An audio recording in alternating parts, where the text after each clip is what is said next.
Hey, episode 13. Unlucky for some, but lucky for us. Yeah.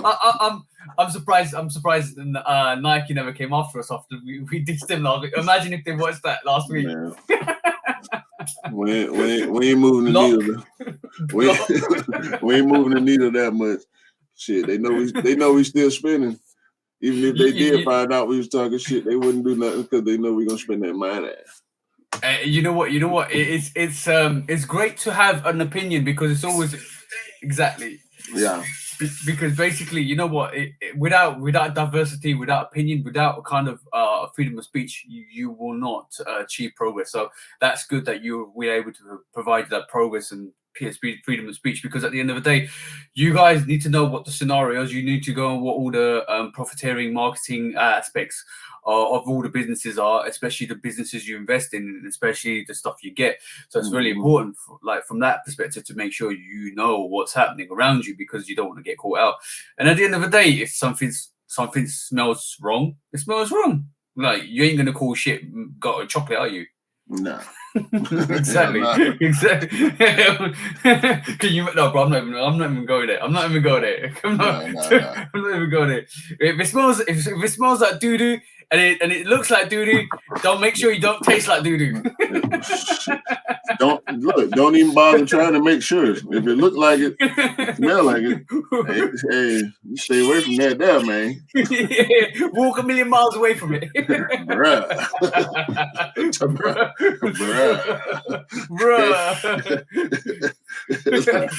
Nah. But so what you was up to, man, this weekend, bro? I went into full regression last week because I was so sad that no sneakers came out. I ended up buying 5 or 6 hoodies. Bro, hold on. So you took the money that you would have spent on a sneaker and would have spent it on something else. Yo. It was for a purpose. It was for a purpose because basically I managed to get a forest green hoodie, another forest green hoodie actually to go with the handcrafted, but it's going to go nicely. We were talking about the Bo Jackson's outdoor. It'll go. You're going to pull it out now. I got to. We're talking about we were talking about the Bo Jackson SC highs, the outdoors, which 100%. Like, I would, if I got that, if I'd got that, I would basically, if I got that, I would basically be like, yo, get over here. That is dope. That is dope. So and like the forest green would go really nice with that. I've got such a nice pair of joggers and sweatpants that go really well with the upper. So I would fashion it with a forest green top hoodie and like a sail or a light brown khaki kind of joggers or sweatpants to go with that Bo Jackson. It will go really well. Like what I imagine will go really well. You know what, bro? I'm noticing from this picture right here, right? The Bo Jackson and the Jordan 5 got a lot in common. Yeah, of course it does. This is why you like it so much, bro. Did you not notice that before? No. I'm being 100% honest with you. Like, I didn't. I mean, you look, bro. I can tell you definitely one thing, right? If you look at the sneakers that you like, so pick up the sneakers that you like the most, and there's gonna be so many similarities between that, and some of that paneling work on the medial and lateral side looks like the 6. Like, if you look at it from the upper top view, you can see that the paneling looks similar to a 6-ish, but the kind of build looks like a 5. See what I'm saying?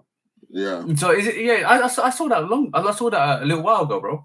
I mean, it's a lot busier than a 5, but you know, as far as in this middle section where the swoosh is, you know, it get real busy up and down. Yeah, but I always felt like it was that middle part, the busy part that I'm talking about. But nah, looking at it from the top. No. You know that 23 on the 6? Yeah. Can you see it? Yeah, I see what you're saying with that. You see what I'm saying? Like, there's similarities, and this is why the best sneakers, end up having so much similarities with each other. And this is like even the back. You see the forget the midsole, front midsole. Look at the back midsole. That looks like a 5. Yeah. So the back part of the midsole definitely looks like a 5. Like from my perspective, it is very similar. And this is why I like it a lot. And you know, 5 lovers, like when you have similarities. And this is why I said like when I was doing the custom for Scott last year, I said this. I said the Jordan 4 to me, like it looked like it's similar to Air Max 1, and a Jordan 3 it's similar to an Air Max 90. I said that last year, and I think Miguel was on the live, and he was like, "Oh shit, I didn't realize." I was like, "Yeah, like this is why I think they're so similar. This is why to me, like a 4 and a 3 is like a mid version of a Air Max 90 and Air Max 1. If you look at it like that, but yeah, I like those. I like those. I've got a perfect fit for that as well. Perfect for that. And I'm a bit disappointed that we didn't get that here. I'm in the UK, and this is why I hate like this separation. Why does Oceans need to separate sneakers, bro? It's different Tell markets, me man. why. It's different Tell markets. me why.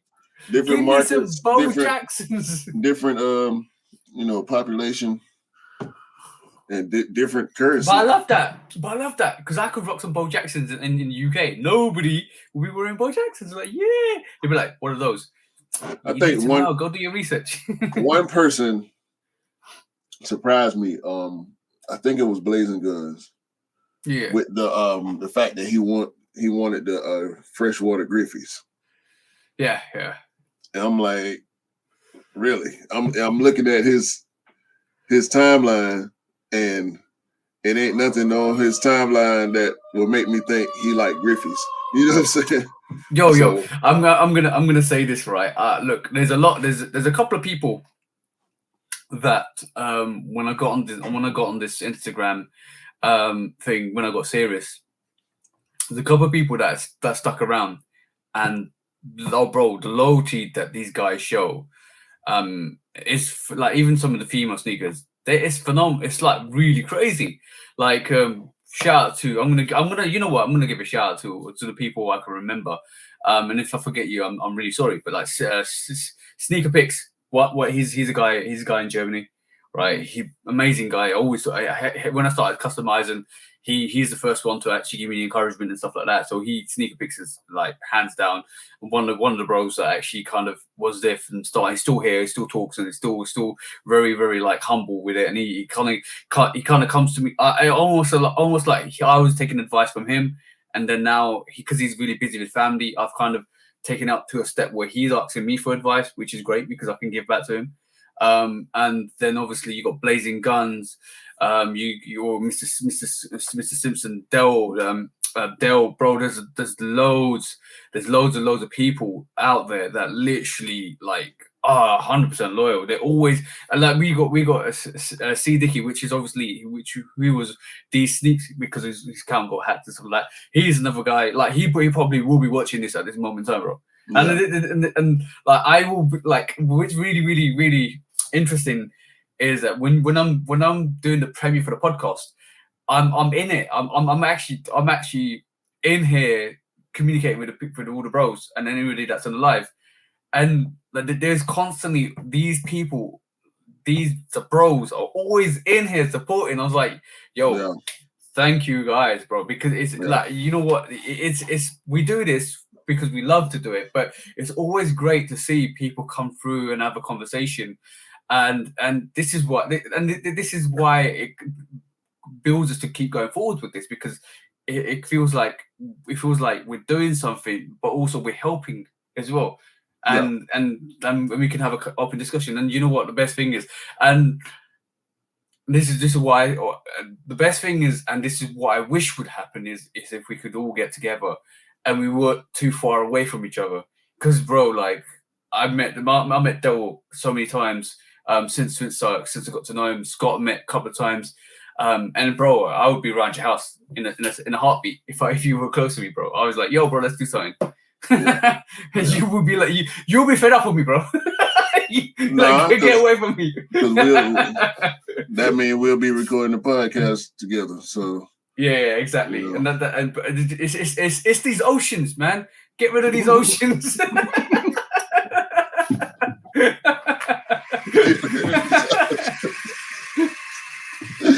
Yeah, get rid of these oceans, bro. That's a good one. But yeah, what I was saying.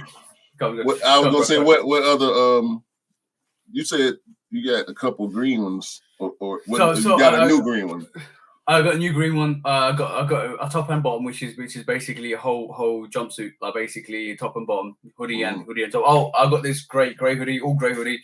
It's nice casual wear, bang. I can wear it with the wave runners. got like a sail hoodie and bottom as well. My girlfriend came back from Bristol because obviously she had to visit her family, and she came down with a couple of pieces as well. So yeah, bro. In total, I think I've copped like seven or 8 hoodies, and two joggers. But this is what I keep saying.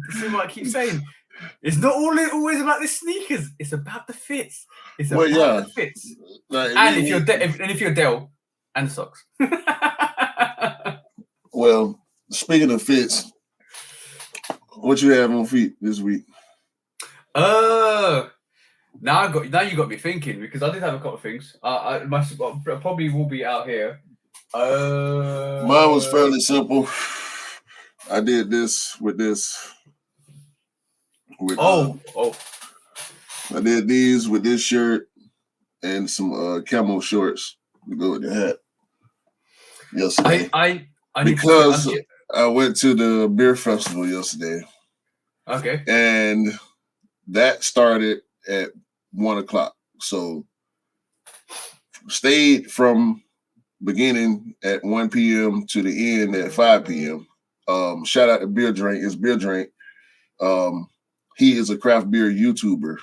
I know probably none of us know. I didn't know who he was a couple of weeks ago, but cool dude. I ended up meeting him through IG, just like you saying. I liked his videos on YouTube, followed him on IG. You know, we end up getting cool somehow, but chopped it up with him, walked around. Shout out to 99, my homeboy 99. Whenever y'all see me on YouTube copping size 11s that aren't mine, they his. So, but yeah, that was cool. So I stayed there till 5, came home, and actually went back to 99's house because him and his family was barbecuing. So I came home, got my wife, we went over there, and we didn't get home till after 12, probably close to 1, probably around 12:30, 12:45, something like that. So I had a long day, put a lot of miles on the Pine Green 2.0s yesterday. I remembered because I actually had this invitation for the whole week, right? I remembered because I did the sneaker tag thing for Monday. To be honest, I need to record a new one for tomorrow. But I had a sneaker tag thing for Monday, and I had my favorite beaters. Okay, your favorite Beatles. I thought you was going to say your favorite fours. My favorite beaters on feet, and you know what? The winterized fours. When you first get, I've worn these quite a bit, so you can see like the dent on the front. I've worn these quite a bit, right? Mm-hmm. But I'm gonna say one thing. I'm loving these as these get beaten up. Yeah, they are. You know why? It's patina. Hey, it's patina. Yeah, but you know what? Look at the breakup on it. Like, look at the way it's actually kind of gone like this. It literally went from like a solid, like you could feel it on the toe. It's gone from a solid, and look at the brush strokes on that, bro. Woo, look at that. It's gone. That doesn't happen. That doesn't happen when you first get them. when you break them in, they go from a stiff nubuck to a very plush nubuck, bro. This is a sneaker and a half, like 100%. Like I'm not happy with the quality build because obviously look at that. Look at the quality build on that. The paint is just chipping. I need to repaint that. But like this is my favorite beater. I love these. And this is why I got two of these, because once one's ruined, or unrecoverable, I've got another set. And but like I've got a mission on my hands because of like 8 or 9 sneakers I need to clean, bro. Yeah, you and me both. That's why, like, and you kind of see it right here, like, it's boxes, it's all type of just shoes out the box everywhere, and I got more shoes over here. There's shoes everywhere in here. I try to keep it out of the camera shot, but it's shit all over the place. Bro, I'm like me and you are very similar. I'm gonna say this.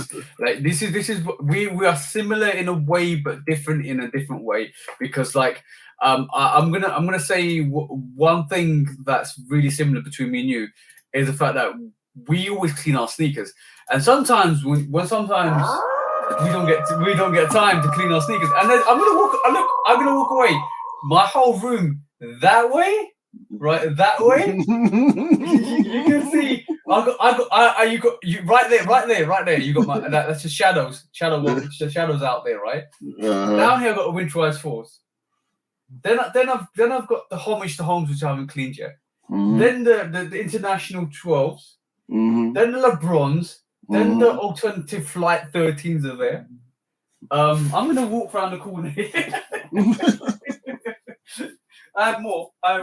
So I've pairs to clean, bro. I've legitimately and what the 4s, which I wore for the Dotties in when I went there. And that was an excellent experience. But basically the winterized 4 is there. Bro, I have sneakers to clean. And on top of that, I've still got sneakers to clean from the flood, which I need to get my head down because I'm so busy with stuff. Like I need to make sure that they're all clean and good to go. But it is something I need to progressively do next week. Always grinding. But the topic of the day is butter, bro. Is butter. Hey, man. Or what you like me to say is. So, give me your ratings for the adverts I did for this. They were on Instagram. A1. By the way, if you haven't seen it, go and check it on Instagram. Yeah. Matter of fact, let me pull it up. I'll play one of them because.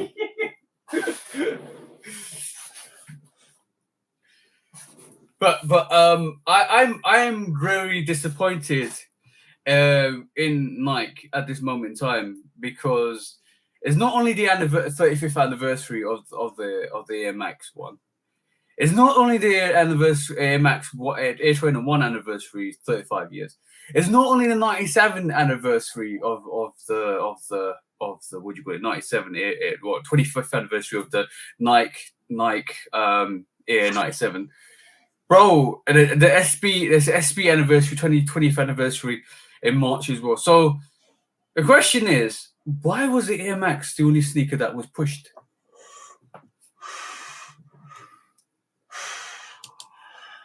That's I don't know who can answer that question because they've released an OG, bro. Look, I'm like, if you haven't seen my review for these, go and check my review for these, right? Because the Corfield Air Trainer 1, it's OG. This actually came back with OG. Like, look, this is like immaculate. Look at the brushstrokes on that. Boy, look at the brushstrokes on that. The new buck is on point. The leather straps on point. Even this jade green is as close to the OG as possible, right? Everything on this sneaker is OG and all. They came back, and and there was no advertisement. I know the fact that this was the cheaper version of back in the day. Look, people who couldn't afford Air Maxes or Jordans would actually go and buy these because this was a cheaper model, but. Don't give this look, bro. Look at that booty action and let's make it dance. Look and make it dance. Like, booty shaking. But like I know Q, you don't like this because it hasn't got the air bubble, and you like the Bo Jackson's Air Trainer 2s and 3s because it has the air bubble. But in respect to that, this is the granddaddy of those sneakers. Like, why was this not promoted? They feel like they don't need to. Of course they do. They feel like they don't need to. Look at that toe, bro. Look at that toe. Look, I'm gonna like look at that toe. Look at the brush strokes on that toe.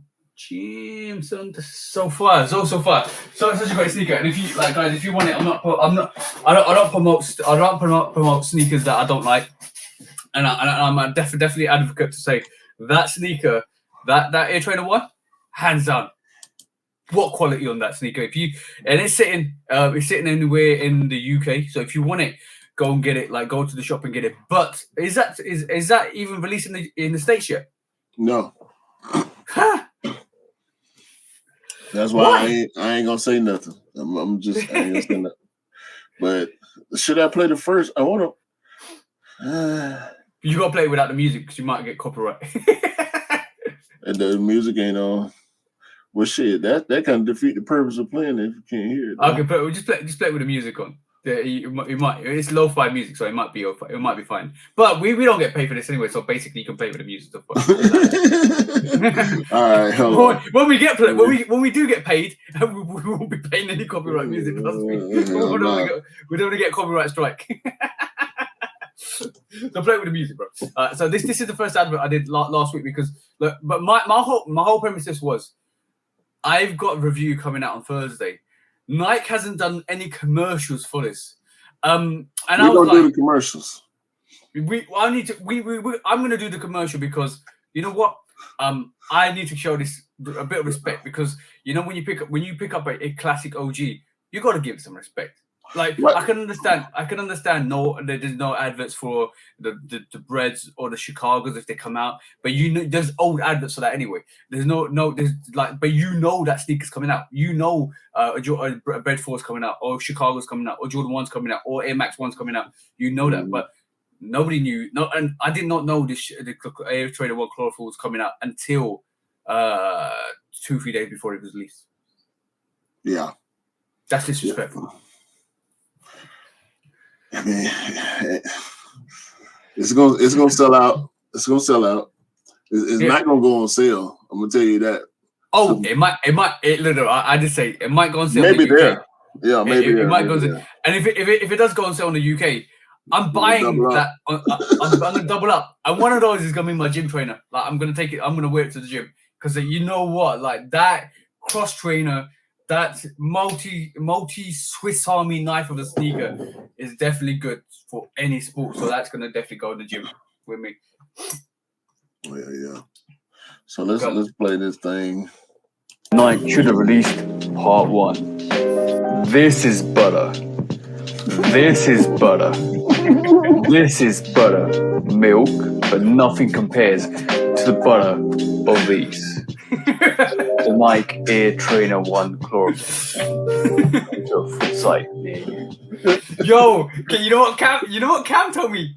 Cam goes to me, I sound like Barry White.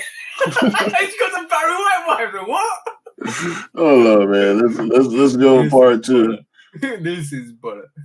The commercial Nike should have released part 2. Okay, the secret is grab 1 bar of butter, grab 2 bars of butter, you gotta smash them together, and then you get Air Trainer 1 Chlorophyll. Absolutely butter. The Nike Air Trainer 1 Chlorophyll.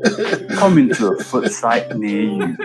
Yo, you know what, Marcel? It's your face. Oh, by the way, I forgot to mention Marcel's name. Marcel is a great advocate and support for this podcast as well. Yeah. But Marcel goes to me, I wish I could grab 2 bars of butter and do that for real. Yeah.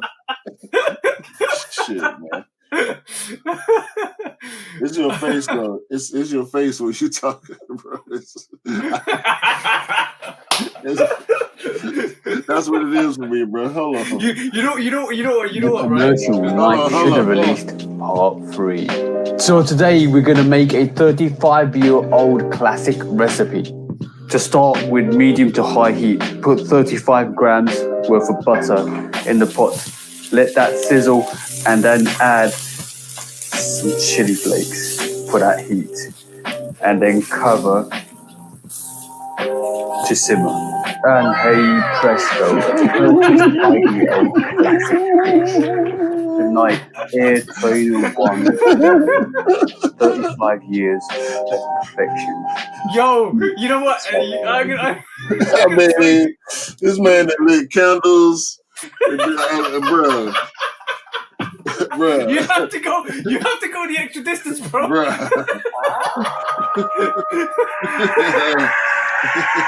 Yo, man, it don't get no better than that time. Yo, it's no better than that, man. I ain't even got nothing to say, bro. I ain't got nothing to say.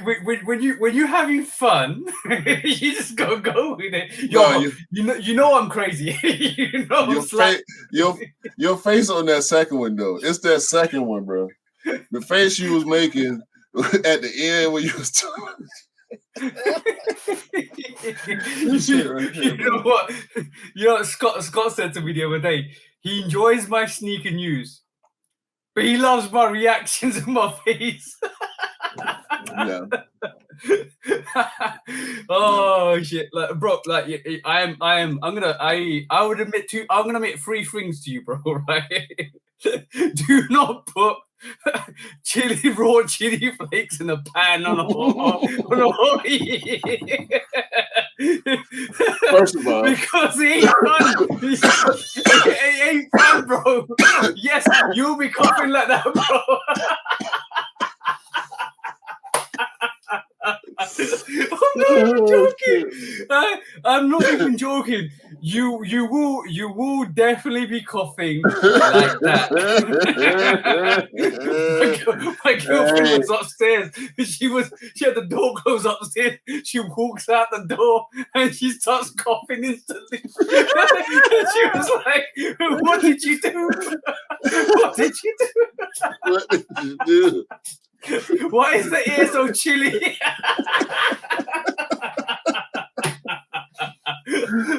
Wait, why is the air so chilly? God damn, bro. I just told her I'm making them chili butter, bro. I said to her, next steak is on me, trust me, I'm gonna put in that chili butter. She goes, you could do that yourself. Oh my God, chili butter. You know what? You one thing about me is when I do something, I don't go half measures, bro. Chili butter, bro. It's either a full pint or no pint at all, bro. God damn. And number two secret was my background. The background setting for that wasn't correct, right? Because I had a white background, so I had an inflatable mattress, which I had already out because one of my mates was staying over a couple of weeks back. So I had that out. Put black tablecloth on top of it, and literally lit the candles and put the sneaker on a plate with forks and knives. That's how, because that's how it goes. That's how it goes. Like, well, you gotta make it work. You gotta make it work. But the thing is, the girlfriend was impressed by the adverts. I'm through the process.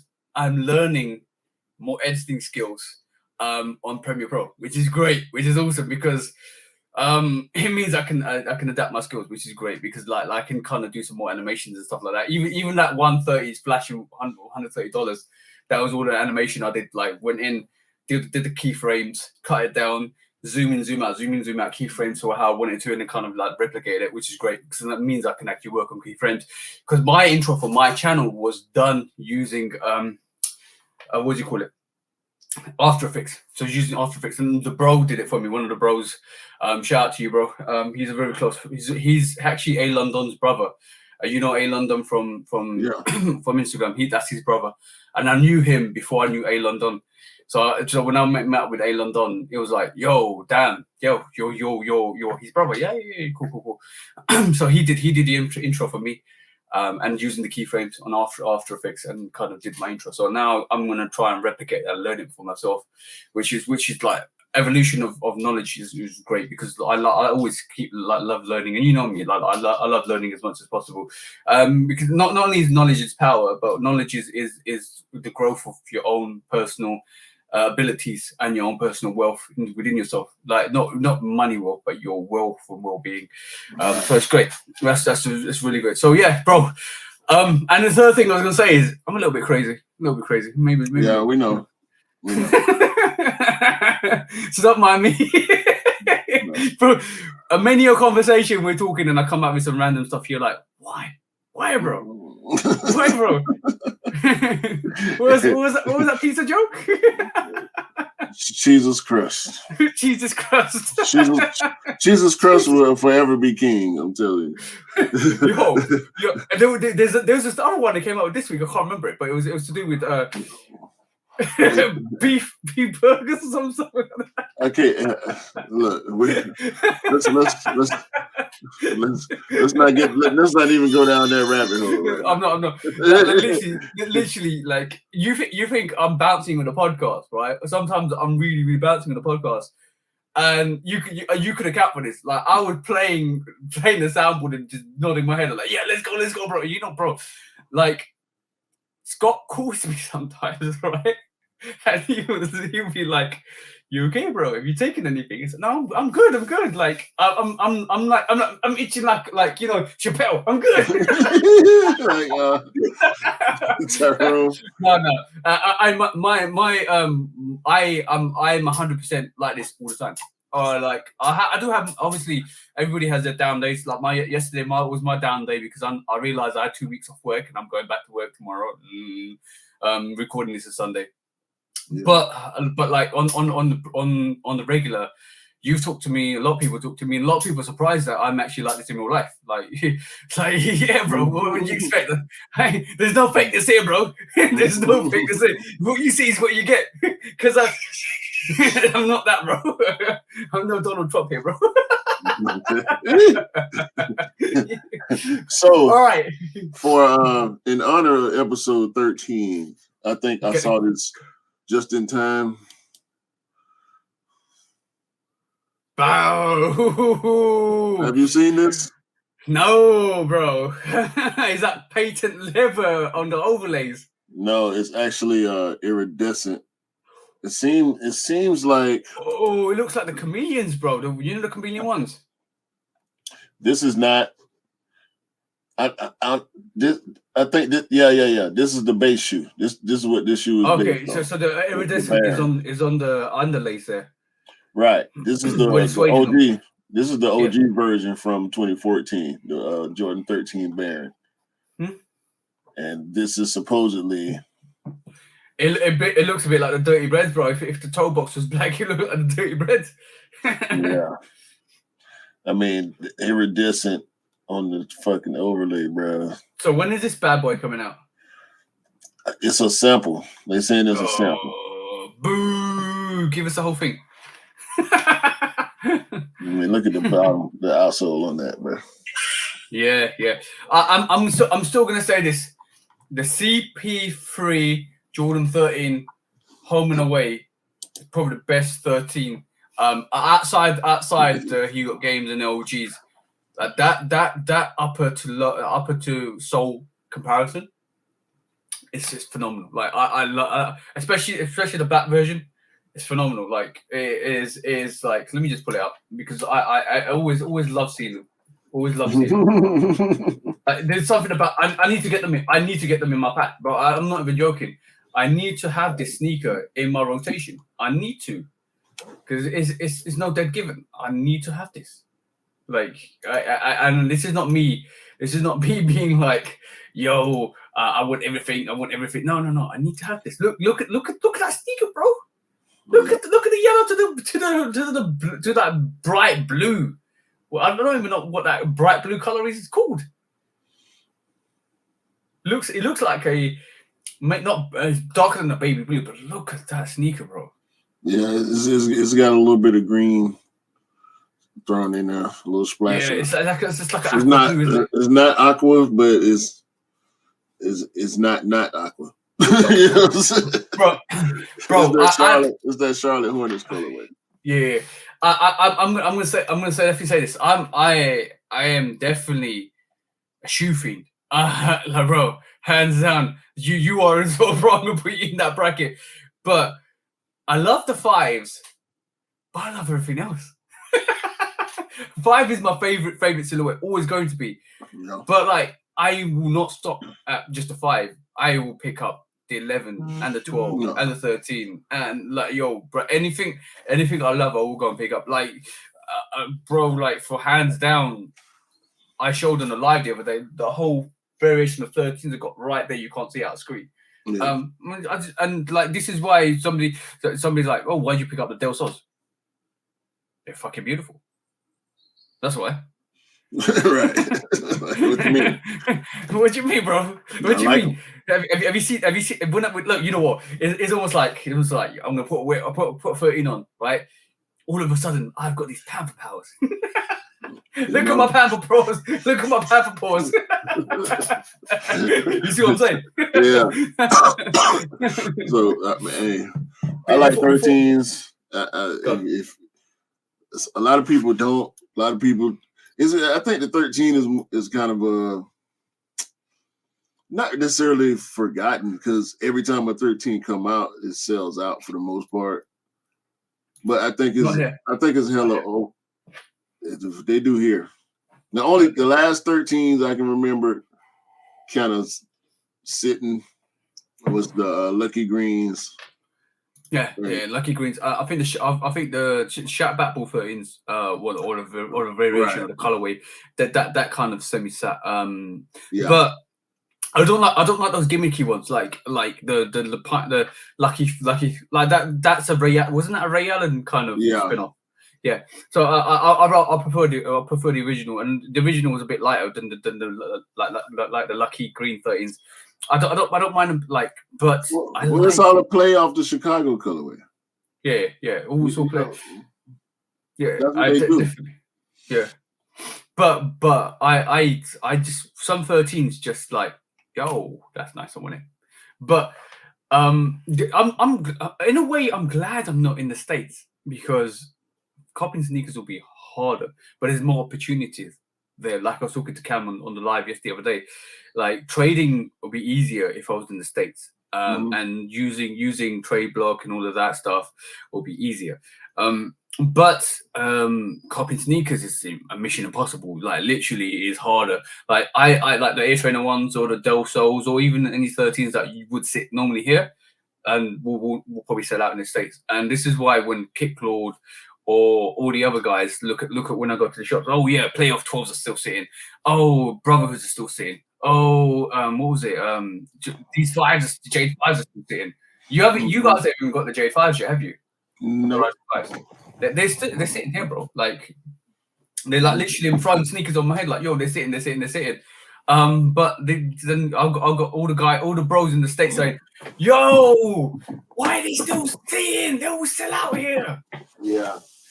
Because it's mission impossible here. It's mission impossible in the States.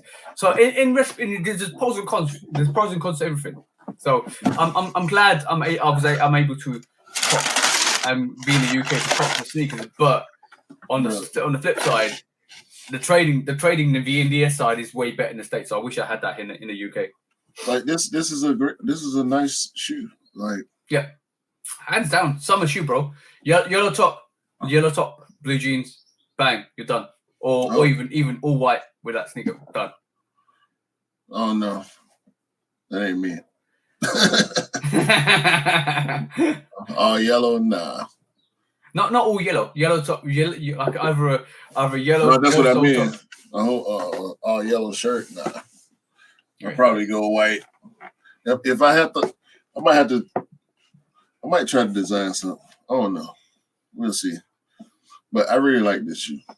And this is just like the difference between the Lucky Green and this was the piping. They went with the piping around the overlay. Yeah. With the 3M. But it's all, anytime they do this colorway, and we were just talking about colorways on the live, right? Yeah. With the 6s.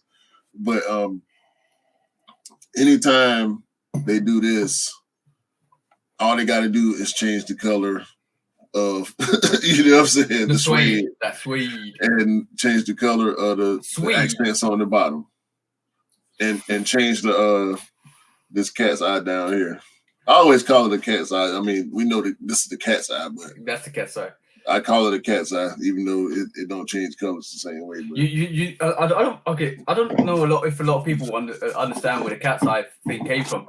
So if you pull the Jordan 13s together side by side, both pairs, and then you look through, that's the reason why it's called cat's eye, because it looks like a cat's eye from the back. Which way are you talking about? So back angle, back of the shoe, booty action. That's the cat's eye, bro. That's the reason why it's called cat's eye, because it looks like a cat's eye. That, like, when you see a panther looking back at you, that's what you see, bang, in your face. So that's the reason why. And to be honest, that actually looks like a heart. Don't sleep on those Jordan 13s, because those Jordan 13s are fire, like literally fire sneaker. Very comfortable, very soft, very comfortable to wear. You can wear it for long durations. The only thing I don't like about the 13 is the crease from the overlay to bottom of the overlay from the medial to the lateral side. You get that crease, but sneakers are supposed to crease anyway, so wear your sneakers. The only 13 I've worn extensively is my He Got Games, and they still not creasing yet. But when I got games, leather is phenomenal, bro. Yeah, and the my Black and Royals, I wore those probably more, the black and white ones too, the so-called reverse He Got Games. Yeah, I put some wears in those too. See, I got the He Got Games. I didn't get the alternative He Got Games. Instead I got the Obsidian Kit 13s.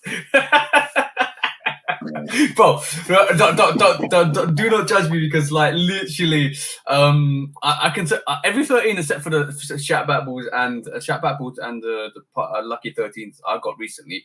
The purple shirts. Oh, bro, the purple shirts. I need to work out where I'm gonna get purple hoodie for that, because like purple for that, bro. That purple is deep. That purple is so deep it hits you in your soul. You're like, yo, I'm lost, bro. I'm lost. I'm in love.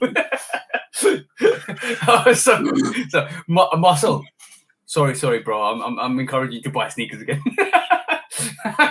So the Royal, the 13s, I like anything with that, anything with the vibrant colors. I love, like, absolutely love. Like they like the Shatback ball didn't hit because it was just orange to me. It wasn't it wasn't vibrant enough. It wasn't different enough. And same with the Lucky Greens, but everything else is like beautiful, absolutely gorgeous. But talking about the ear trainer. So we were supposed, like, this was everywhere, right? And I don't know why this is not coming up. Okay, remove that. I'll pull this up in a different. The Chrome works really well with this for some reason. This was everywhere, but nowhere, and I didn't understand why it was nowhere. Because there was rumors to come out, and it didn't come out. So in reality, well, it didn't come out everywhere that we thought it was going to come out, but it kind of like. Gordy came out in South Africa. This is the OG. This is the OG Air Trainer 1 Midnight Navies coming back for the first time after 34 years in the original colorway with the red accents rather than any other different type of materials and different accents, because it came out in some orange accents instead of red accents and stuff like that over the years. But this is the original Air Trainer 1 that's supposed to come out on the 2nd of April, but it never came anywhere else except for South Africa. So I'm definitely I'd Eric messaged me when he saw it, because Scott left it in our group, because we've got an Instagram group and we always kind of talk to each other. And Eric phoned me straight after he saw it, said, I need me a pair. Get me a pair to come out tomorrow. You know what? And same thing with the chlorophylls, because as soon as I got it, Eric's like, "Oh, they're still sitting. Yeah. Can you pick me up a bit? Yeah. All right, cool. Yeah. I'm gonna go to the shop because like when like that, I like the reason with that. I don't mind the white, but I like the grey, like those grey accents on the A21. It kind of allows you to wear anything with it. You can kind of rock anything with it, and you can like go different flares with it. With like the jade green on the chlorophylls, you can kind of wear anything and then wear some green and wear some stuff. So it's great. It's a great sneaker, like great sneaker to wear. So like, this is another sneaker. If it does come out in the next couple of weeks, I will definitely need a pair of those. Yeah, definitely. 100% definitely. Maybe definitely. Maybe definitely. Maybe definitely. All right, so let's get into the real nitty-gritty of the topics for today. What's on the agenda that you want to discuss today, bro? Because I've got loads. Nah, I want to see what's up with the boy Bernie, because Mr. Bernie Sanders. Because I got mixed feelings about it. Okay, cool. So this is I'm going to share the screen so you guys all you guys can see it. So Mr. Bernie Sanders basically came out a couple. This was 20th of March. So this is about 10 to 15 days old. 20th of March, and he came out and said cooperative greed is Nike increasing its prices by 125% last year to 5.7 billion and blaming inflation for a 10.5% price spike on a pair of expensive sneakers made by workers in Vietnam, earning less than $1 an hour, while Phil Knight becomes $26.7 billion richer in the pandemic. So he basically took his shotgun, aimed it at Nike, and went bang, bang, bang. Because he's basically saying, that comment says to me, you're profiteering off inflation.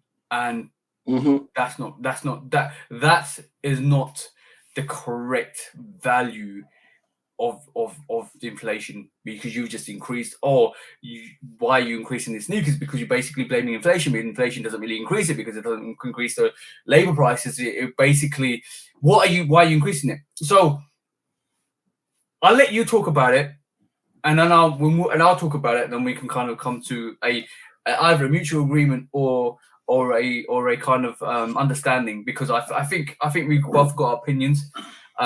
Obviously, none of us like to see price increases for sneakers at the end of the day, but because as sneakerheads, we don't like prices to increase, for one. But go on, bro. You got the stage. Number one, when I see this and see what he's saying and understand what he's saying, I'm with him. I'm with him I'm with him as a person, as a regular human being. You know what I'm saying? Bernie Sanders is always at something. You know what I'm saying? Like shit like this don't miss him. You know what I'm saying? So anytime he's aware of all these type of business practices. Like that's the type of politician that he is. You know, he's a socialist.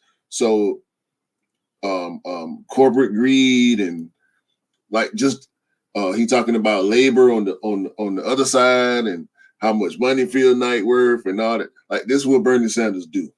So it don't surprise me.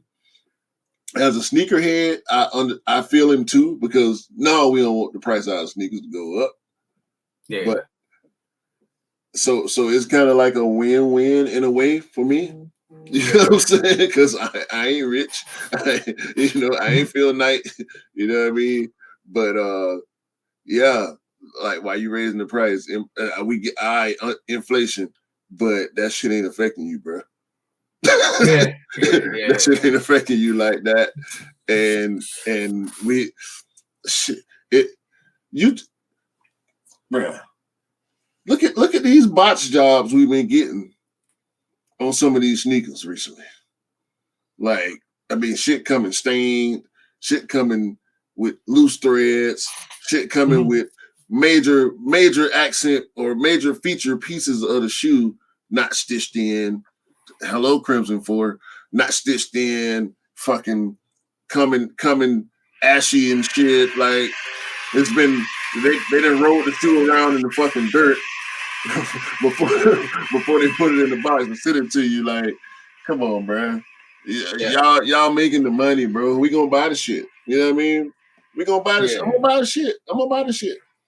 I'm gonna buy the shit. So whether the price go up or not, depending on how much it goes up, because we are. But I'm looking at fucking $3.50 a gallon gas, like, and that's down from where it was 3 weeks ago. Thankfully, it's going down, but it ain't what it was this time last year. I had to get used to paying $3.19, and now I got to get used to paying $3.50, $3.60, $3.90. Like, what the fuck? Yeah. The whole. So at the moment, we're as a community of people around the world are experiencing the after effects. Apologies, of the pandemic. So from my perspective, either out of advantage or out of necessity. Advantage is mean taking advantage of the situation. Prices are going up, so all our electric bills, gas bills, water rates, all rental costs, all gone up, because people think, some people out of necessity. Obviously, we know the circumstances around the world. We're not going to talk about them because it's not a political show. But basically, because of the situation around the world, this is why we're seeing what we're seeing at the moment. But I do feel sometimes people take advantage of that and raise the prices because they feel like they can, because they can use that as an excuse. But I maybe I agree with Bernie. Maybe I do agree with Bernie. But I also got to think about the additional cost for shipping now. Obviously, the pandemic. The pandemic is kind of causing that. The production, obviously, we know about this production with all the Nike sneakers, about the new factories. We're sourcing new factories. This is why we've got the issue with quality at the moment. And until that gets leveled out, that might change the variable of how we get Nike sneakers. But I also feel like that could add the costs, which we can't see. So inflation might not be the reason why the price of sneakers gone up, but you set a precedence and what happens is that you set a benchmark, and that benchmark means you can never go below that benchmark. So now that the fact that you're pricing these sneakers at this high point, even when you make the people used to it, even when the situation settled down and you are able to lower the prices because the factories are firing, the shipping's gone back to normal, it's all regulated, it's same like it was pre-pandemic, you ain't gonna lower those prices because everybody's used to paying that £190 and $210 now because they're used to it. And whenever you ever seen prices go back to normal, when certain situation, it never does, because you set the precedent, you set the benchmark, you set that benchmark to say, you know what, this is what you have to pay now, and unfortunately, even though everything goes back to normal post pandemic, you still got to pay that price because you're used to it now. You might as well pay it, and the prices never go down. And unfortunately, with that, we're seeing a lot of that. I'm definitely saying this. We're seeing a lot of that. We're seeing the other side of it, which is now sneakers are sitting, right? Especially in the UK, probably not in the States, outside the States, because we know the US is a different beast, bro. The US is a different beast. Like, everything will sell out. Everything will sell out if it can. If it can, it will. But unfortunately, it's like you are the epicenter of the drop in that ocean. So everything is bang, and all the waves outside of it is us, right? Yeah. We're the outer skirts of your echo of the sneaker life and the sneaker hype, because basically we are the second. It's like a second-hand smoke, but second-hand hype version. But we get that and we see that, and now we're seeing, bro. I could, if I was doing this live, I would go to the shop and show you Jade Horizon 5s, which will probably sell out in the States, sitting here. Yeah. Playoff 12s, which probably sold out in the States, sitting here. Everything that you think will sell out in the States is sitting here. And unfortunately, because of the price point, like you there's gonna be a buckle where everything living costs go up, sneaker costs go up. Something's got to give. You either eat or you buy sneakers. See what I'm saying? What are you gonna do? You're gonna eat, you're hungry, you're gonna eat. So all of a sudden your purchase of sneakers goes down. All of a sudden, this is what's happening. This is currently what's happening outside of the States, right?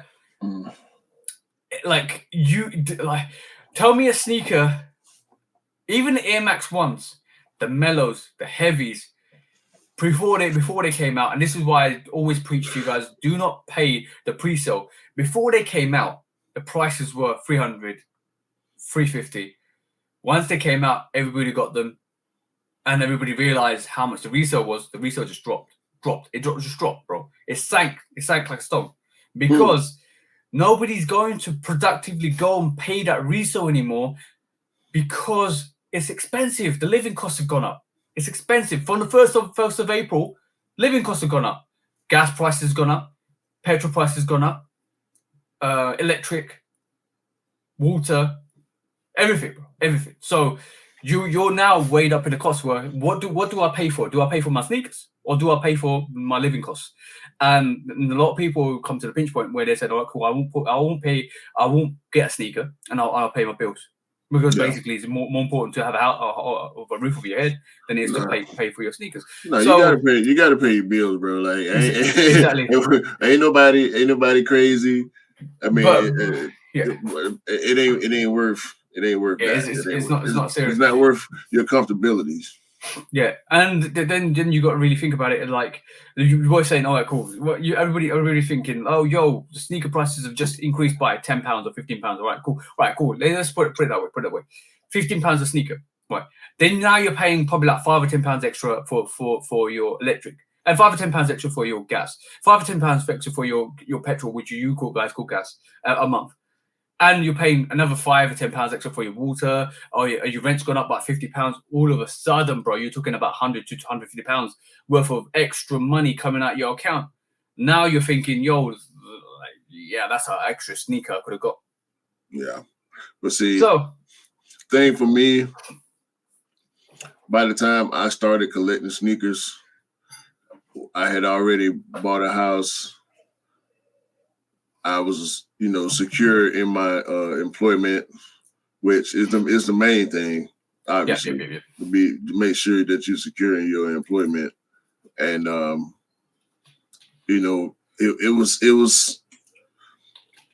it was probably 70% conscious decision that this is what I'm doing now, and so I have to make sure that I can do this and maintain my regular lifestyle, if not increase my normal lifestyle, because that's the goal at the end of the day. When you're working, you should be working towards something. You know what I'm saying? 100%, bro, 100%. But it definitely.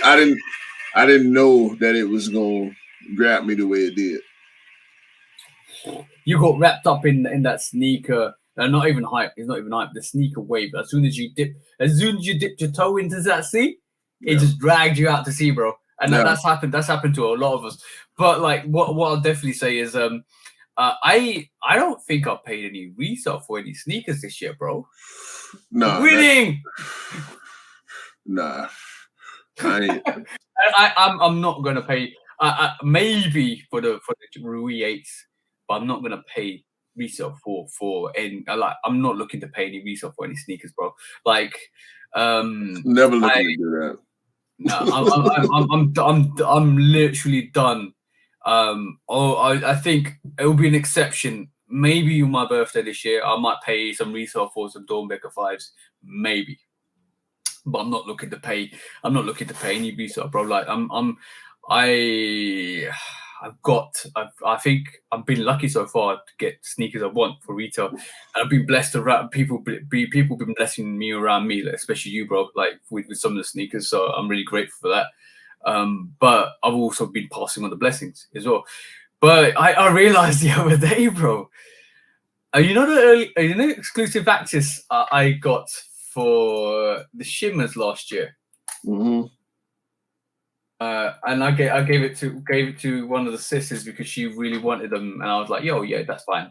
I will bless you with it because basically you wanted it so much, and I will bless you with it because basically you want it. Yeah, bro. Like, I'm just gonna show you. I'm gonna just pull up these prices for you. And I'm gonna say, this is another reminder to never sleep on sneakers, because like, who the hell thought shimmers will be going for over 300? It's a 4 though. Yeah, we know it's a 4 though. We're in the middle. We're in the middle of the Jordan 4 hype wave. Tsunami. It's not over yet. It's not over yet, because I mean, when you take, bro, we getting the infrared this year.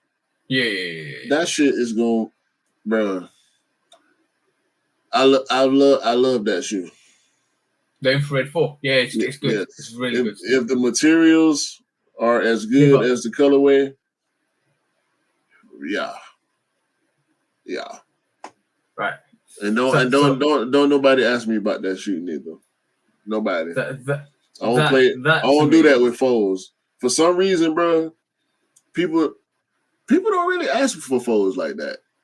Actually, people mostly ask me for 11s and 1s and 5s and yeah. So even these starfish 3s aren't going for much. These starfish 4s don't go for much. But the shimmer shot me, and this is the reason why, because it's really closely compared to this. What the hell, bro? What the hell?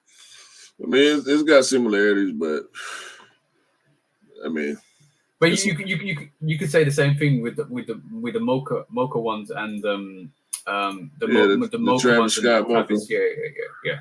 Bro, we talked about that before. This whole poor man thing, like, bro, fuck that, bro. If the shoe dope, it's gonna move. That's just how it is. If it's dope, it's gonna move. Look, if you're paying £150 or $170, right? That's not poor, bro. You can't. There's no way you can classify anything poor if you're spending that kind of money on a sneaker, because basically that is still money out of your pocket. And in perspectives to cost, maybe okay, cool. Like the Travis Scott's probably going for like $3-4 grand now. So maybe you can say that is a similar version, but it's not poor. You if you think spending £170 on a sneaker is you poor, you need a whole new life assessment there, bro. You need a whole new life assessment, because like, yo. I'm not even account, bro. I'm not gonna even account how much money we both spend on sneakers per year. I don't want to think about that right now. No, exactly. Let's not think about that. Let's quietly moonwalk out this situation, bro. What's the next topic, man? What's the next topic? So what do you think of Mr. Bernie Sanders? Like, he's the fact he's attacking Nike, and the fact that like he's coming with some facts, but I think he's not coming with the full facts. In respect to what I feel like Nike might be experiencing, because the price increases might not, even though the profit margins look like they feel Nike's getting more money, but it might not be the case, because you still might be paying extra money for shipping, still paying extra money to find new production markets, research, development. And so in retrospect, I don't think, but I agree with Bernie that maybe if he's got a point, he's got a point. But maybe we need to look at it from an open play and say, yo, is this really what's happening? Like, open your books up. Let's have a look. See what I'm saying? Bernie ain't got the power to do that, and Nike ain't finna acquiesce to his ramblings. You know what I mean? That's how Nike looks at it. Like, this is the ramblings of an old socialist politician. You know what I mean? Like, this is what he does. If it wasn't Nike, it would have been somebody else. It might have been somebody that we weren't paying attention to, because that's not what we pay attention to. You know what I'm saying? If it wasn't Nike, it'd be somebody else. This is what Bernie do, bro. I'm definitely gonna get a soundboard for next week, which has got the cork sound. Because basically, bro, this is Mythbusters time. Let's bust some myths. Yeah? Okay. So everybody that says, and like, this is exactly the same with everything that's said out there and put out there, and people say, yo, they only make it up for that much. Why you just sneakers cost £10 or £15 or £20? Why are they selling it for £170? Right, cool. Now I'm gonna tell you why they sell it for £170, right? Because, right, you manufacture it. All right, cool. I'm gonna say this to you guys, right? So it probably costs about £15, £20 to manufacture a sneaker, right? Fine with that. Go and pick it up. Go and pick it up from the production line. Go and pick it up. Nike will give it to you for £20 if you go and pick it up. Right. So now they've got to grab your sneaker, quality check it, extra labor. Get your sneaker to the ports, right? Extra money.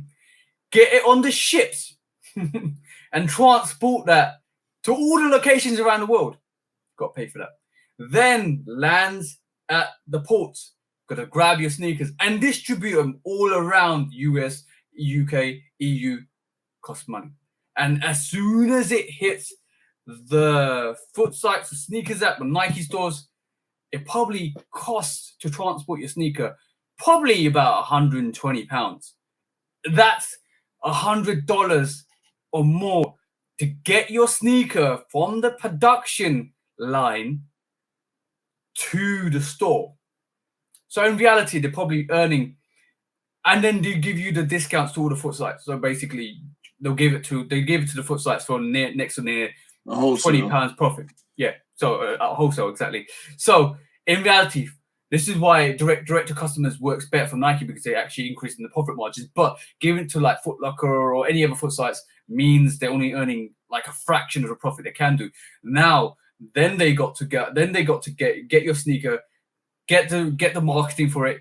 Get all of the stuff online, so they're paying for all the website transactions, all that kind of shipping, all the agents to ship out your sneakers. And as soon as it gets to you, they're probably earning like £20 per sneaker or £20 to £30 per sneaker. So nobody really thinks about the cost to get your sneaker to your door, but what they do is think about the cost of manufacturing. So that's a myth, bro. Like, if you think you can buy a Nike sneaker for £20 because it's manufactured to £20, I would say, all right, go get in your plane,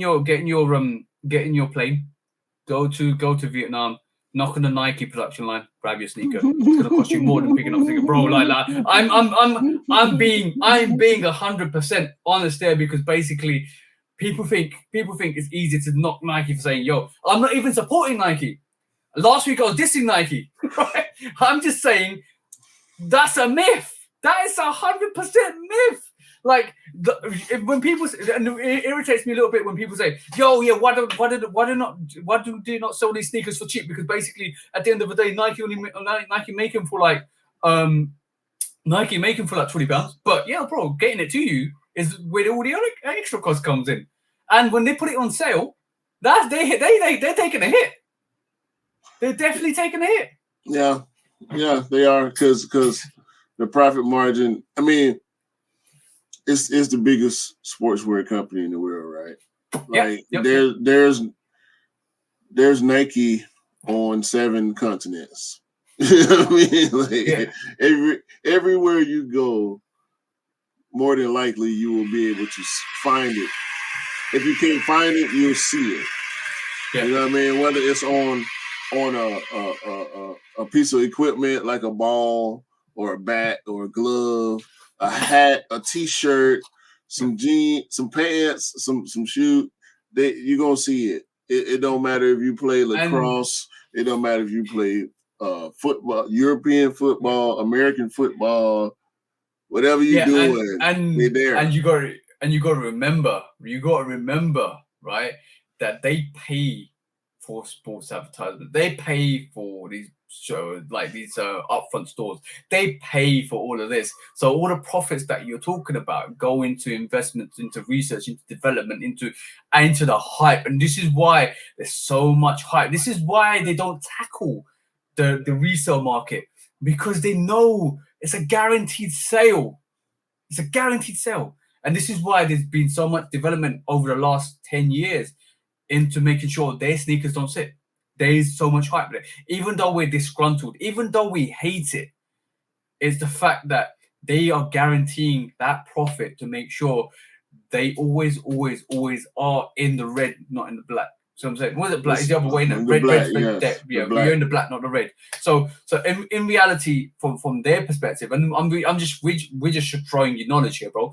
Both of us are throwing the public knowledge, because basically at the end of the day, when you've got such a premium like marketing chain and development and a product, you're gonna make sure you don't go and get some of these sneakers for like go and sell, because right this moment in time, they're running a fine balance here. Any more higher, they could go the other way. So if it's like a bike chain, if one gear fails, you're done.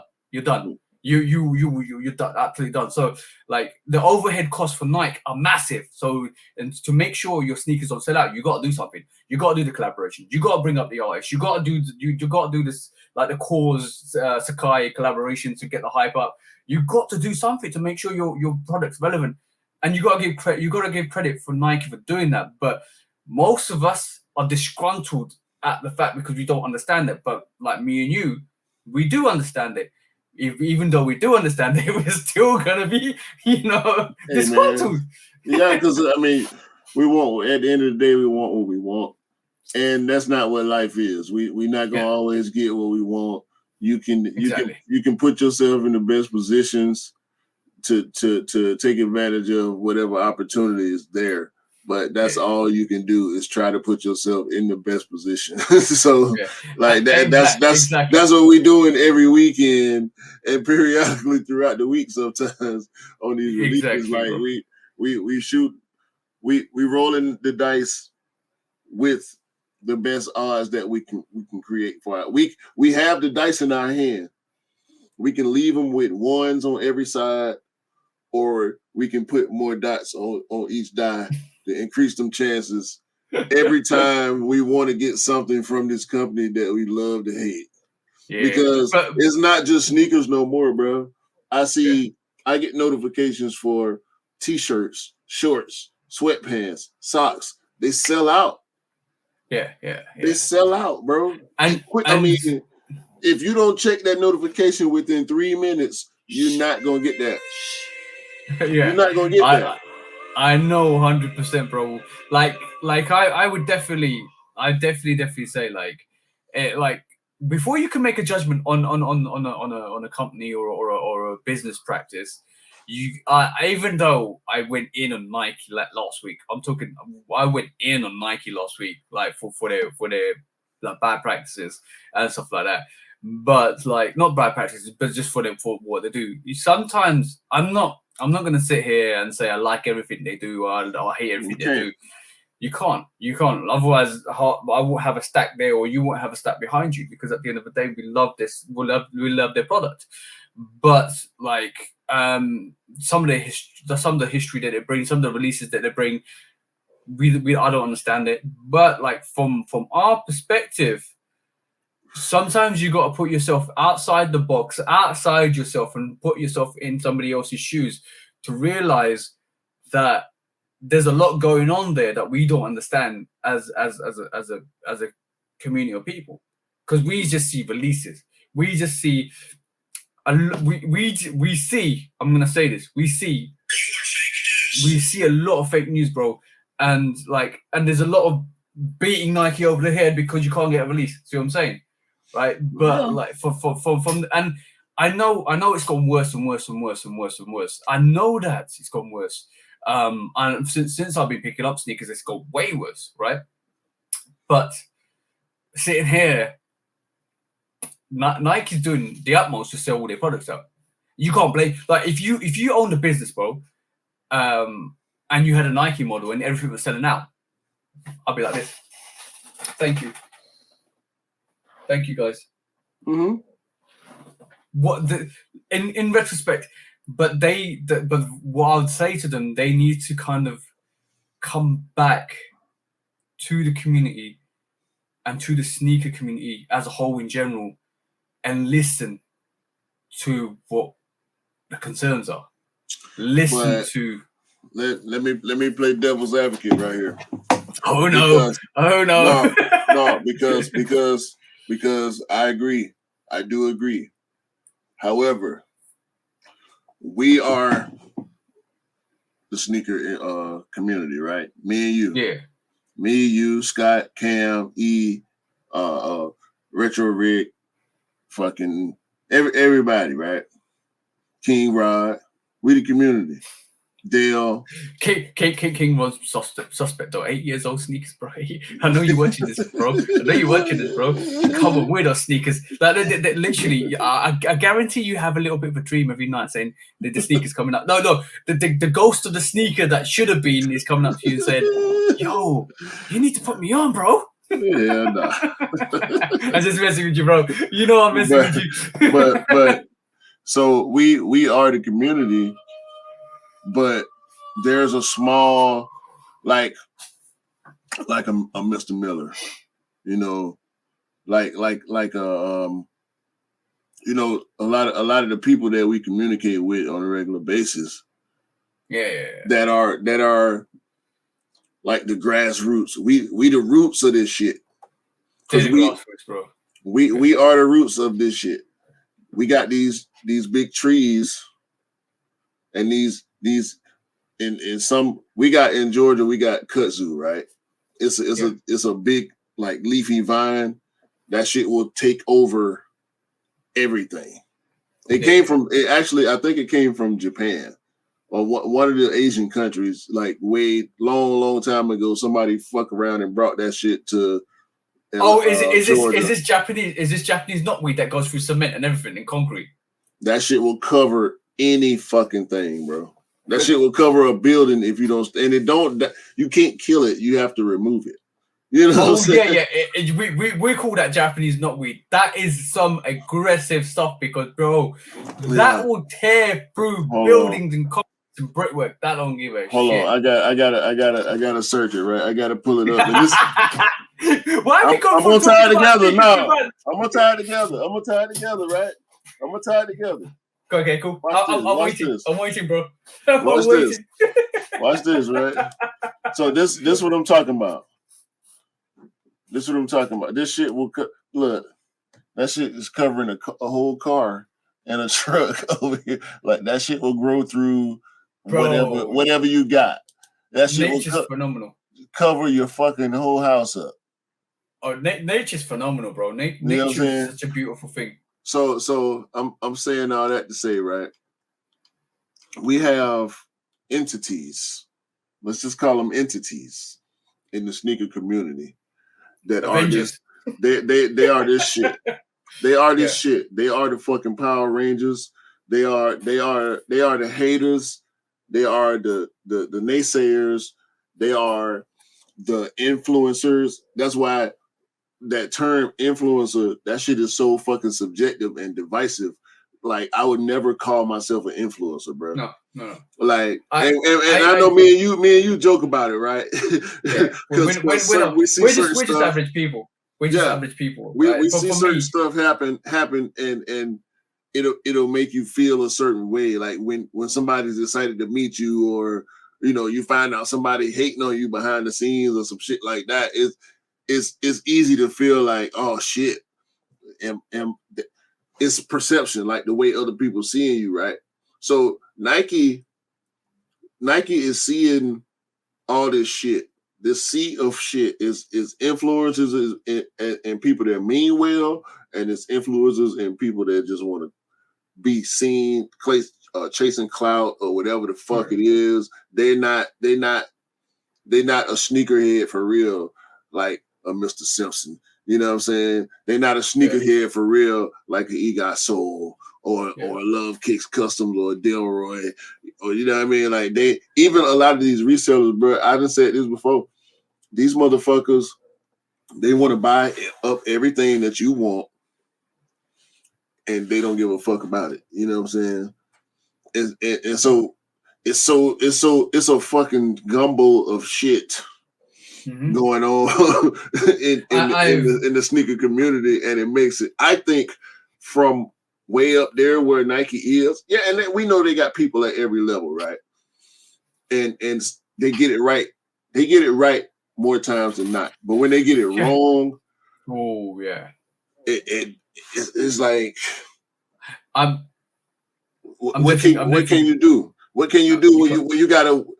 You can't get everything right though. We have to weed through the community to and make judgments because we human. Like, and I ain't trying to be on no blasphemous type shit, but everybody makes judgments. You observe and you decipher and you conclude, right? You make your conclusion on what this is or who this is. And in the sneaker community, that shit is super fucking difficult because a lot of people out there do not mean well. A lot of people out there, they not really, they don't fuck with you like they say they fuck with you. They're not cool with you like they say they are. They don't like the shit that they say they like. It's all got a greater motive. It's to enhance. It's always to enhance their own self gratification. But like I'm gonna go back to saying like I'm gonna give I always talk to Mr. Miller. Mr. Miller is one of the safest people I've been chatting to since I've been on the ground. Like I'll reach out to him. Such a humble person, family guy, like literally amazing. Like even like B-Boy Laspin, from the bro from Germany, like reaches out to you, talks to you, is a humble person. And these are the people that we're talking about in terms of the people that are deep grassroots level, because they've been there before we've been there. See what I'm saying? They should be. They set the standards for us. They give us the knowledge. Like, bro, like every time I do a video about Air Trainer 1, I always shout Mr. Miller, because until I knew Air Trainer 1s existed. I knew they existed. I never looked at them that way until I looked at him that way from his page, and then I got talking to him. And then I had more respect for him. And then obviously me and you had a conversation about them. And I did the research for them. And you know what? Life is all about development and learning. And I'm a pro advocate for development, learning, and education. And so I did not do well in my education. Hands down. Like I was the worst at it. I find self-learning is the way I learn myself. I can't sit there in a classroom and be taught something. I need to go and do it. That's me. I will throw myself in a situation to go and do it. I will jump into the deep end and start to swim. Right. That's me. And that's the way I learn the best. Because I've learned this for many of time in my life. I will sleep in a classroom, but when it comes to it, I will do it. I would do it because I forced myself to do it and learn.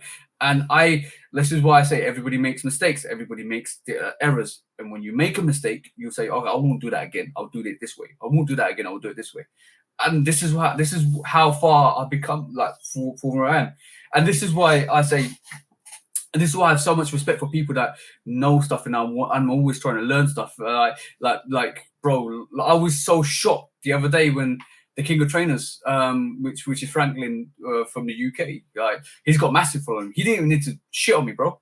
Like, but he came out and reached out to me and said, "I want you to be on a Dottie's Sneaker of the Year panel." So, all right, cheers, thank you, bro. I'm so shocked, so shocked, because they obviously see what you do and see what you're doing. So it's a massive privilege. But I will still say, even though I may have 100,000 followers or 1 million followers or however far we get, even if it's 1,000 followers, bro, like.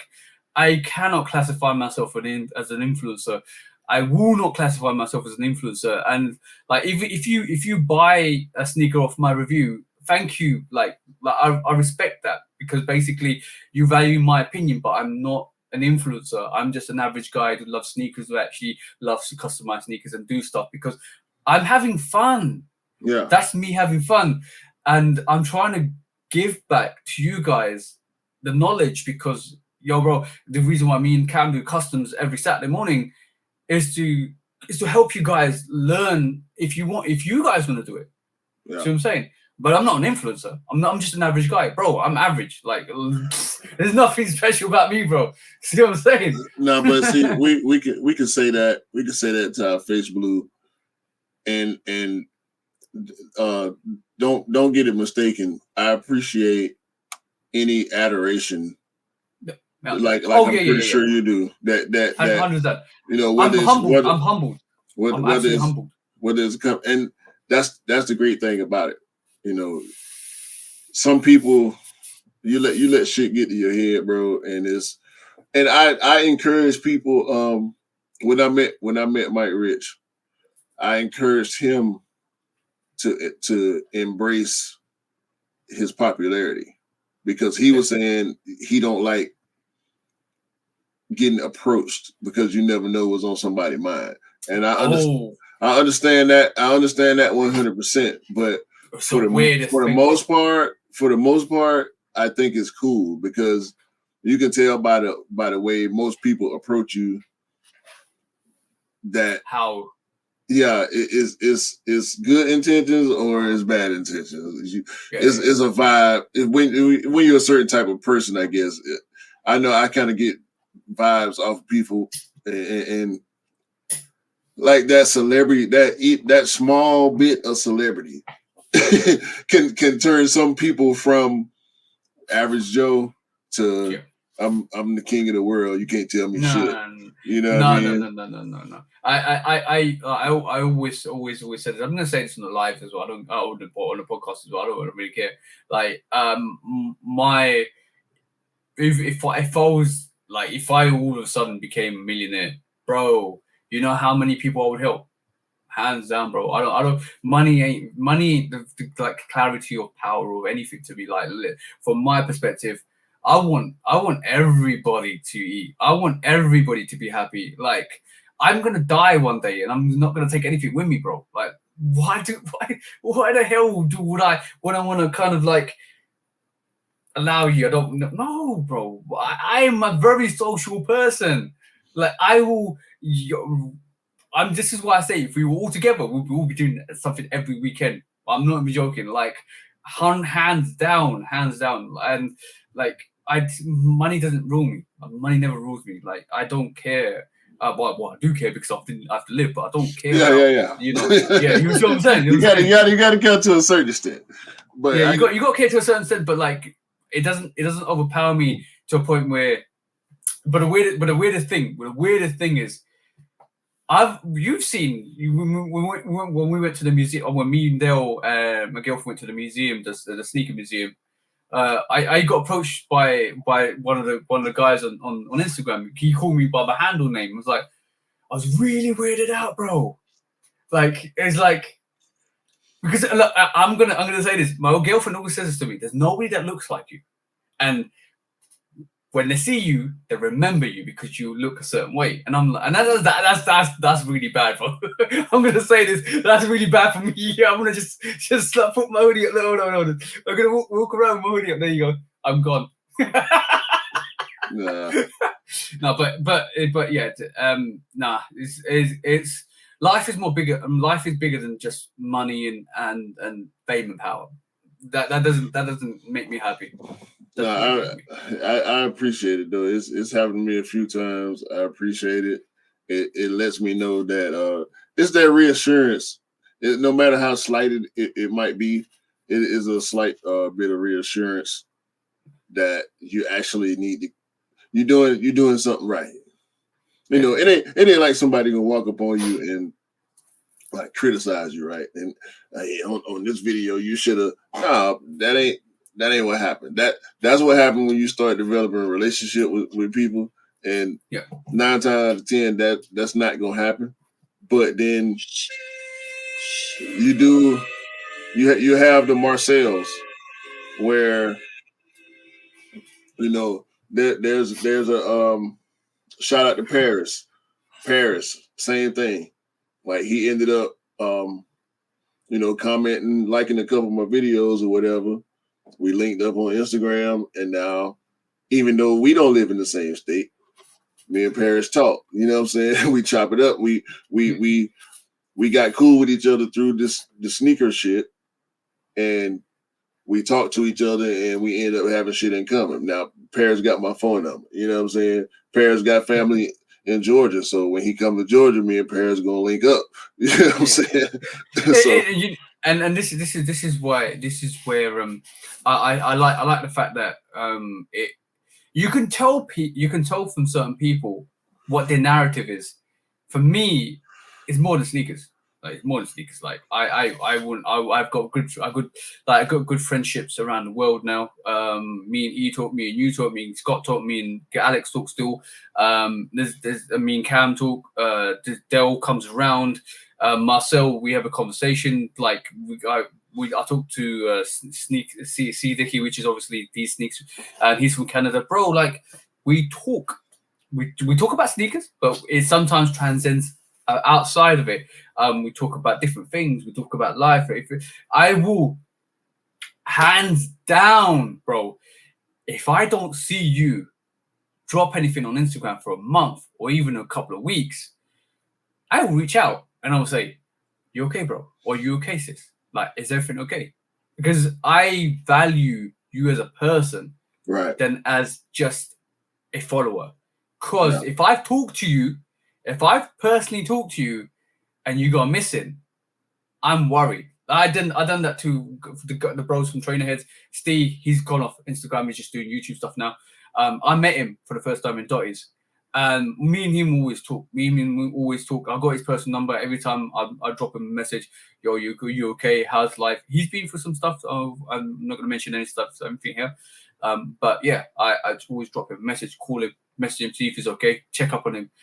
That's the type of person I am. If you talk to me once or twice, or we had a conversation, and you haven't dropped anything, I will reach out to you and say, "Yo, bro, you okay?" Because it's more than sneakers, bro. Mental health is more important than anything, and to me personally. And what your struggles, if I can help you, I will help you.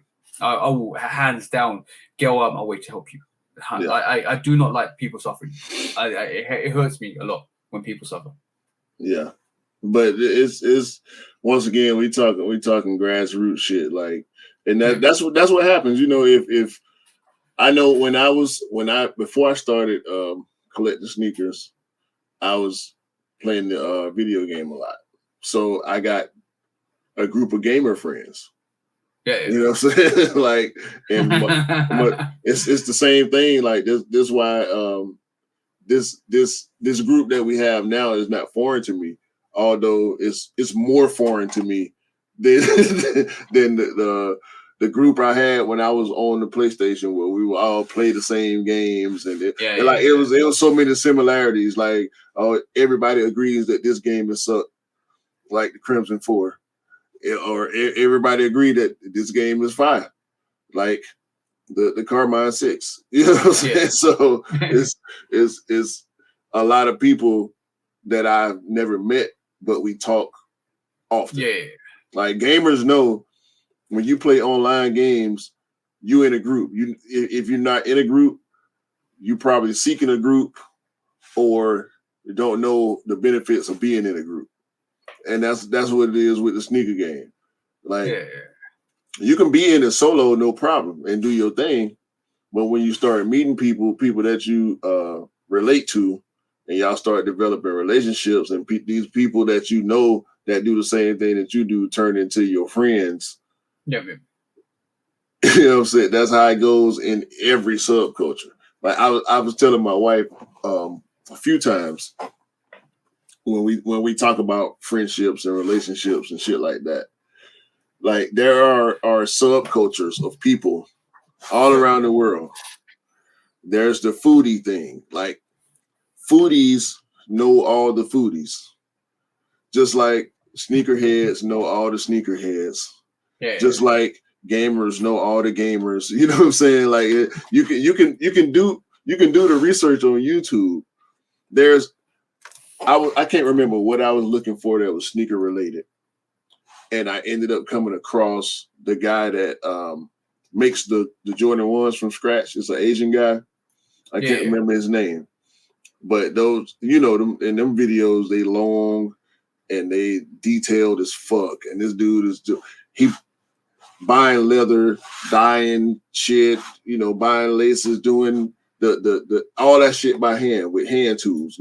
No sewing machine until it's time to stitch the leather together. And you know what I'm saying? Like real in the basement. I'm finna make me a pair of fucking orange. I saw him make a pair of orange and white 85 cut Jordan 1s. And I'm like, what the metallic orange? He made the metallic orange 85 cut Jordan 1s. I'm like, this shit here is crazy. The next thing you know, I'm getting all these leather working videos, like dudes making belts and boots and vests and hats and jackets and shit. I'm like, all that started popping up on my feed because I watched the one guy make a pair of Jordan 1s, which is that's like the Venn diagram, right? When we talked about it. So it's sneaker heads over here, sneaker culture, then there's leather culture, but they meet up in the middle. Yeah. Where this guy is actually making a pair of fucking sneakers out of leather, the same type of leather that these other people over here use. And you end up going down a whole nother fucking rabbit hole. Deep dive down the rabbit hole. Yeah. So cool. Yeah. Okay, cool. Back to our subject. We come to a crossroad and we just veered left. So we're gonna veer back right. That's always gonna happen. It's always going to happen, but it's always good to have that conversation and narrative. But basically, we're down to off paper. We don't classify ourselves as influencers. I never will, because basically at the end of the day, I don't want to be. I want to help people rather than be a person. Like sometimes influencers have got bad names, but I'm just gonna be an average. It's a stigma, bro. It's a stigma on top of that word that just makes me want to stay away from it. Call me an average Joe because I will Joe your way to a sneaker. Okay, we don't know where that came from, but okay. I want to talk about this, right? We're an hour and a half in. I want to talk about this because I don't want to keep us too long. So let's just try and be short and swift, right? Swift. So swift. So. Yeah. Yes, bro. We're going to see the Cardinal 7 released in 2022. And if any of you guys saw the sneaker news I normally do, I was like, this is me, like, after talking so much positive stuff about Nike and giving them reassurance and stuff like that. Jordan brand, where's our 7s? Well, okay. So I know. I had this is one discussion I had with Rick extensively a few times, because last year this is as the article says, this is the 30th anniversary of the Jordan 7's initial release, right? So that means last year was the year of the 6, right? Yeah, of course it was, bro. And the year before was the year of the 5, right? Yeah. So the year before was 2020. What happened in 2020? Pandemic happens. So in 2020, we still see, because the pandemic started in March, right? For as far as all the political actions, shutdowns, and all the red tape, right? So when the year to 5 came in 2020, we already had 5s because they were made in 2019. They made 6, 7 months, 5 months away from the release, right? We all know this as sneakerheads. If you don't know it, now you know. sneakers aren't made the week before they come out. They get made 6 to 7 months. Can you imagine? In the past, Can you imagine, bro? Can you imagine, bro? So in the year of 5, we got 5s. Yeah, we got alternate Raging Bel Airs. Did we not? Yep. No, Raging Bulls was last year. Oh yeah, Raging Bulls last year. We got all the Raging bands. Bulls Got what the we got grapes. We got grapes. We got what the fives. We got top 3. Yo, bro, that's another reason why I need to buy a purple hoodie, bro. I forgot. I'm looking for a Bordeaux hoodie. I knew I need to get a purple hoodie for, or a top purple top for the grapes and the 13 court purples. Yeah, yeah. I've only worn my alternate grapes maybe once. I think once. No, maybe twice. I think I wore them twice. This is the problem of being a sneakerhead. You need a plethora of sneakers for a plethora of clothing to go with a plethora of colors. Yeah, loads of plethoras in that conversation. so with the pandemic, right? Last year, we 2020 we didn't get. Did we get an OG5 in 2020? Did we get 5? When yes. did 5 we got the fire red. We got the fire red. Yeah. So we got the Chicago. We got the Chicago away. Oh no, I'm sorry, the Chicago home colorway of the 5s in 2020. Yeah. Last year we got the Chicago home colorway of the 6. This year we're getting the Chicago home colorway of the 7. Ooh, good thinking. And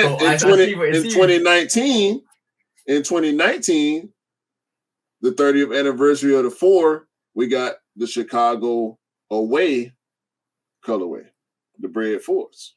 Bread 4s, yeah. Then we get, but I think when did the 5 4 come out? That was 2021, wasn't it? That was 21, yes. Yeah. So. No. Metallic 5s. Was it 21? Or was it 20? Hold on. Let me. I can quickly check. Keep talking. I can quickly check. No, but I mean, you're saying because the black metallic was 17, which was the anniversary of the 2, and then we get a lot of 2s in 17. Yeah, the mellows and stuff like that. Yeah, I saw them. Yeah, and 2016, 30th anniversary of the 1s. 2020, we get 5 4s in 2020. So everything's merging together, bro. Like for me, but you know what? Everything in the pandemic comes into one year. I don't care anymore.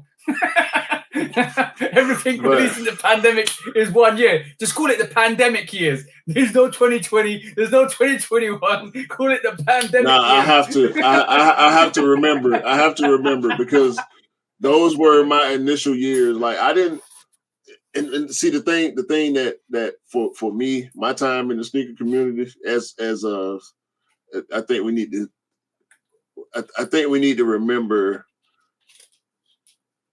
the resale culture or the resale game exploded during the pandemic. Yeah. I started collecting almost a year and a half before the pandemic hit. So I was on the tail end of the good old days where not every release. The first Jordan I bought was the Tinker 8, right? That came in October 2018. That was the first retro that I bought. I walked in the store the morning of the release and bought it, and there was no line. They had only sold like 2 or 3 pairs before I got in there. Yeah, you know what I mean. So it's like to go from that and that shoe.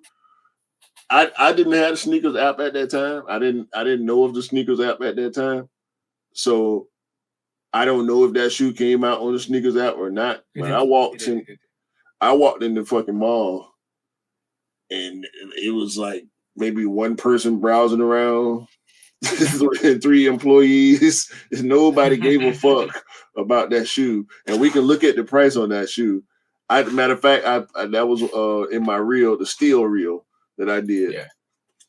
That shoe now is going for, and that shoe went on sale. I've seen people beat that shoe. Mine is probably one of my most worn pairs, but I'm saying all that to say, back then, 4 years ago, that's going shit, a lot of shit changed. Yeah, that's going in excess for our size. That's going in excess of £400. Right, but they gonna give us one of the Chicago colorways per anniversary, and this Cardinal. I want to say I might need two, but I'm drooling at the moment at looking at that picture. Look at that picture, bro. Like that 7. Yo, keep the same energy with 7s. Don't pick them up.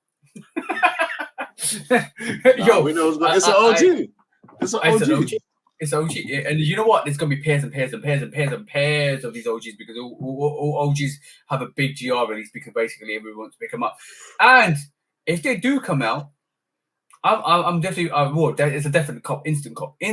But if they do come out, I might actually pick up 2 of those. If these drop, me and my wife will have these. Couple goals. Me and my wife, my wife loves 7s. My wife was born in Chicago, so yeah. Couple goals. But we're gonna definitely say about that. The reason why I went in on the sneaker news, right? And I said I will repeat what I said. I said the Cardinal 7s are set to release set to release this year, right? But Jordan Brand don't know they're arse from the elbow when it comes to these 7s because we were promised the Bulldogs last year, the Raptors last year, the Citruses this year. We're supposed to get Raptors this year. We were supposed to get Raptors this year, but we'll talk about it in a bit. We're supposed to get Raptors. We're supposed to get Bulldogs in the early 2022. Didn't happen. Literally, it's very quiet on the front of 7s, and it's almost like a fading memory. Like Citrus, maybe, but Raptors, maybe.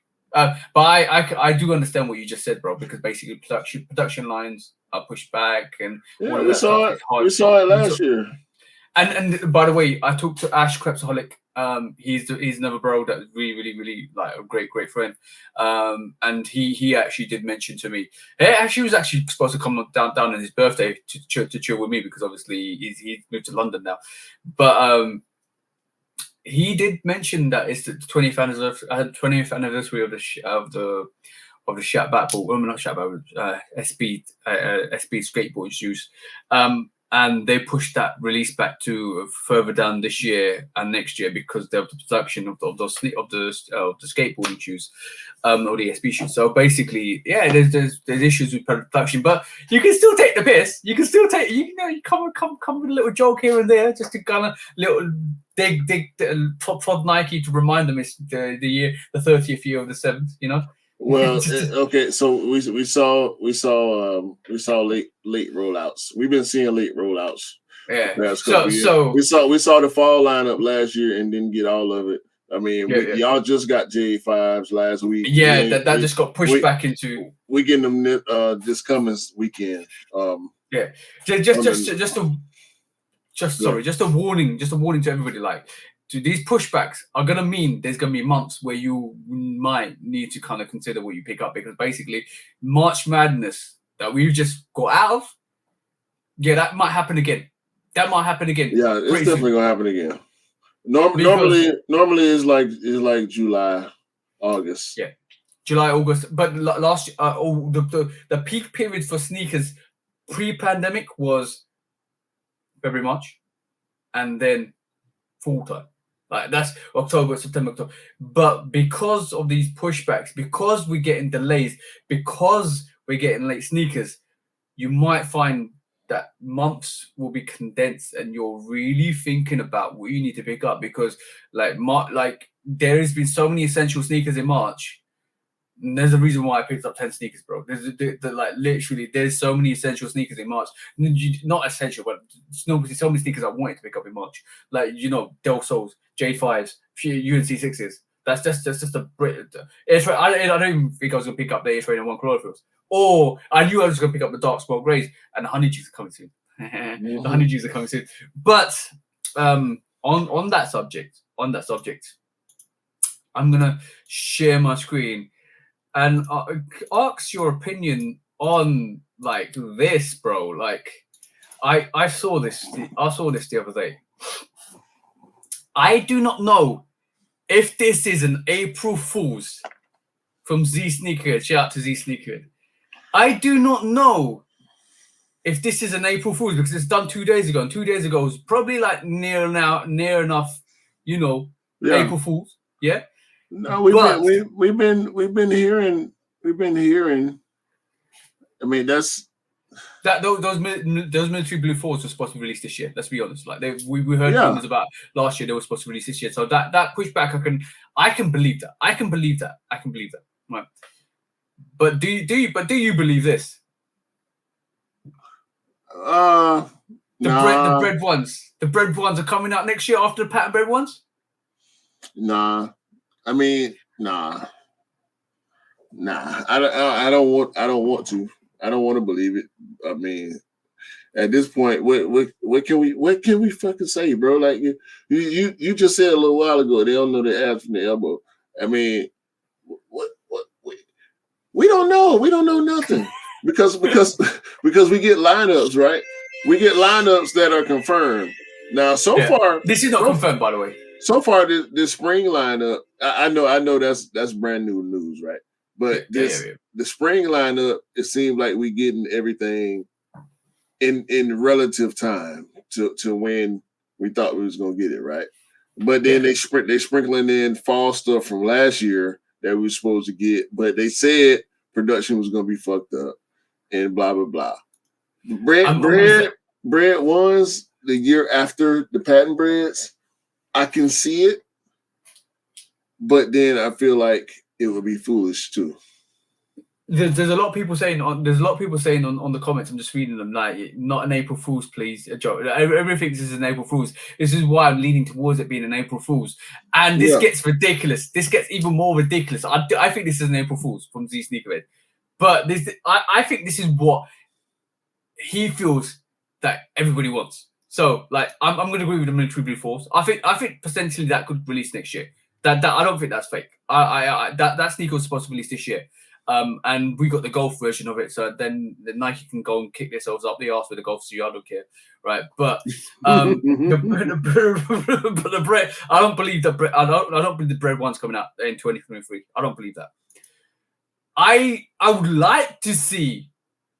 We just got those.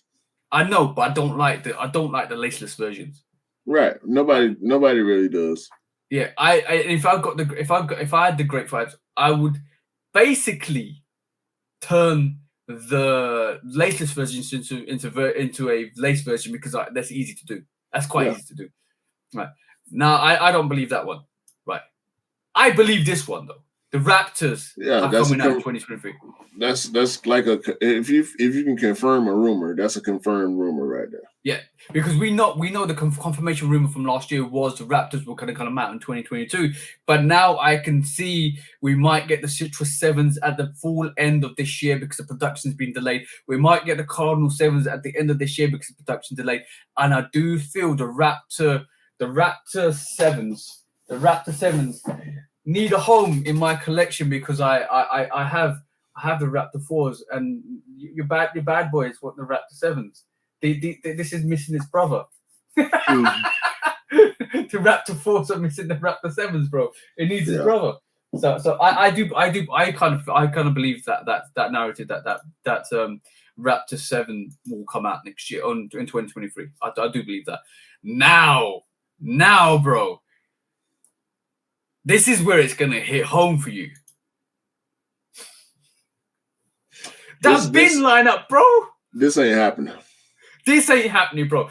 That bin 7, all of those 3 sneakers, the bin 5, which Cam's recently got, which is the numbered version, and I feel sorry because if the bin 5 does come out next year, which probably won't be numbered anyway, because I think it'll be a GR. If any of these sneakers come out next year, this is gonna be GR sneakers. It's not GR, but it's gonna be a more wider release of these sneakers because they're gonna do, like I said, was it last week or a couple of weeks back? I said the Lightning 4 gives me hope that Jordan Brand will release limited sneakers again on a big scale because there's demand for them. The bin version is definitely big demand for this sneaker. Like the bin 5s, the bin 7s, the bin 13s, I'll take all of them, bro. Like all of them. And like I will not complain about paying a little bit over the odds to get these bins. My favorite out of the whole pack is the 5 and the 7. The 13 is beautiful, but the 5 and the 7 essentials, bro.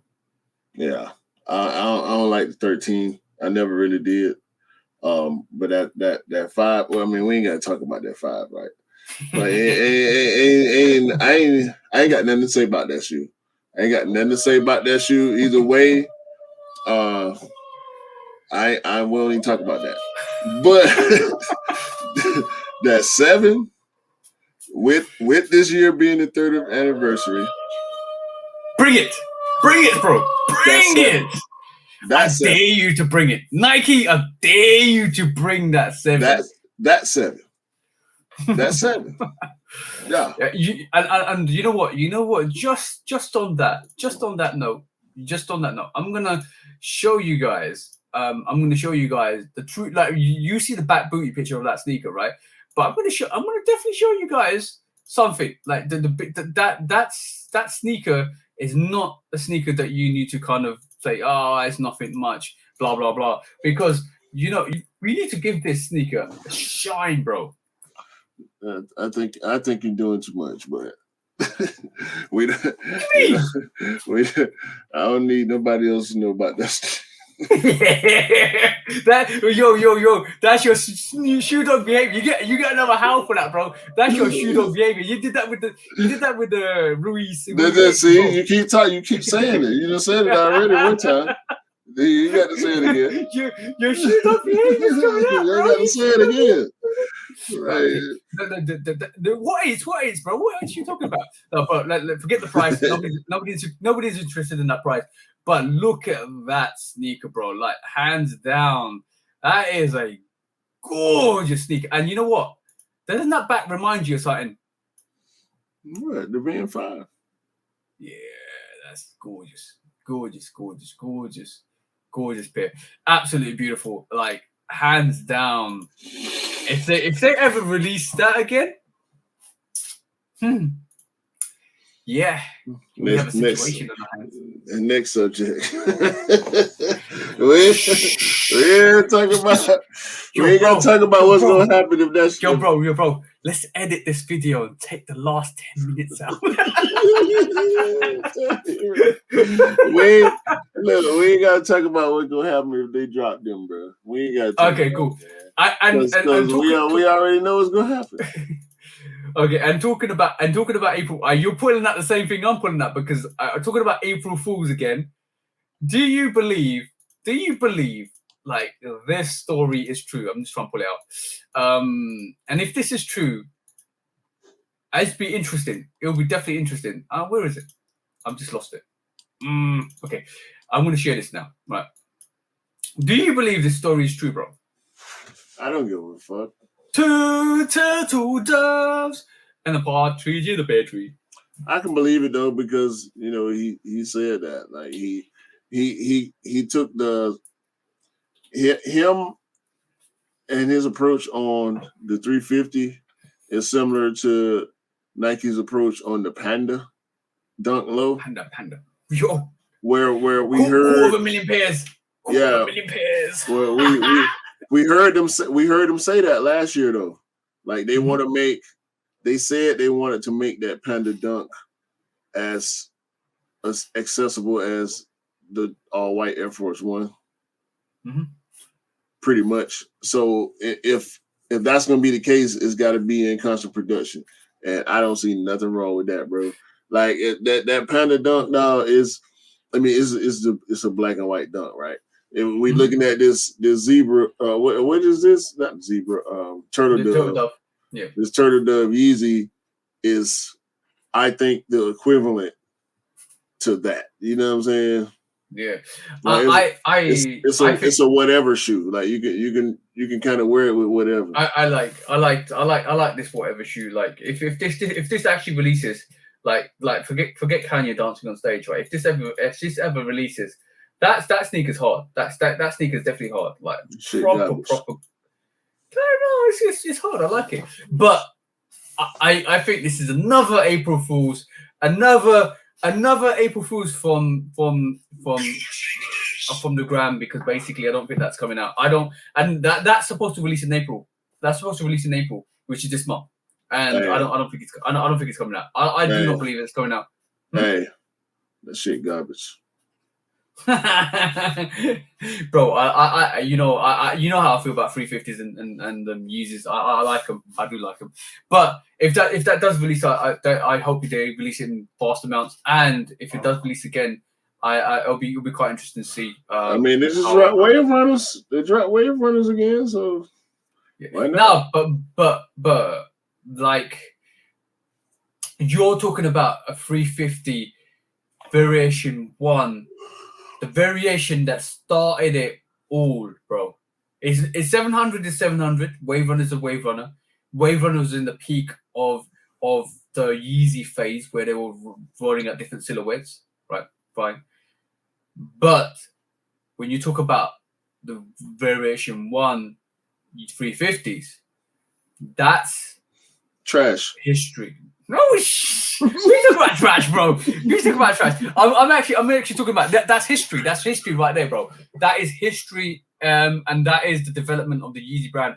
That is the foundation of any building, and to sell it out and make it mass production, and which I wish they would. I don't think that's going to happen. I think that's total. I think that's total fake news. But also I also believe that if they did release it, it would have to be special. It would just be a drop. It won't be a drop. I'm talking all the variation ones. It won't be a drop. So this is why I think it's leaning more towards fake news than anything else, because like that is where it all started. That 350, that the whole variation 1 350 is where Kanye built his empire from. So that's history. That's history. You're not just gonna release it like that and just call it as a restock. They're not gonna do a zebra on it, because the zebra is a restock in like this month or some shit like that. So they're not gonna do a Yeezy zebra on it. They're gonna say, yo, here you go, like zebras, yo. On that front, bro, I feel sorry for the guy that actually swapped all his Jordans and Nikes for one zebra, bro. Nah, bro, listen, FedEx, dog, FedEx. Like the shit. It's not getting better, bro. It's not getting better. I mean, we talk about it all the time. On my side and on your side, bro. I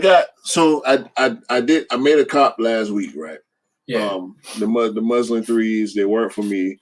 I did the review. Have you got an exclusive here, bro? No. Exclusive information. No. It's not exclusive information because it's happening to everybody. The box on the shoe was ripped, and I feel like the shipping box was ripped. Yeah, and I feel like that caught whatever that ripping action was also caused the rip on the shoebox. Oh, damn. So I don't. The box was ripped because the Nike box. We talked about that Nike box that you can just. It's got the strip that you rip off, so the whole top of the box is perforated, which allows for easy access. I mean, you can create that hole, right?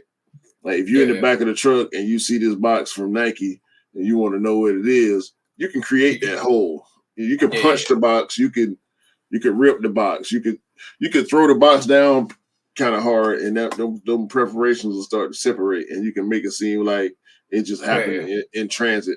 Like, bruh, I'm sick of this shit, man. I'm really sick of this shit.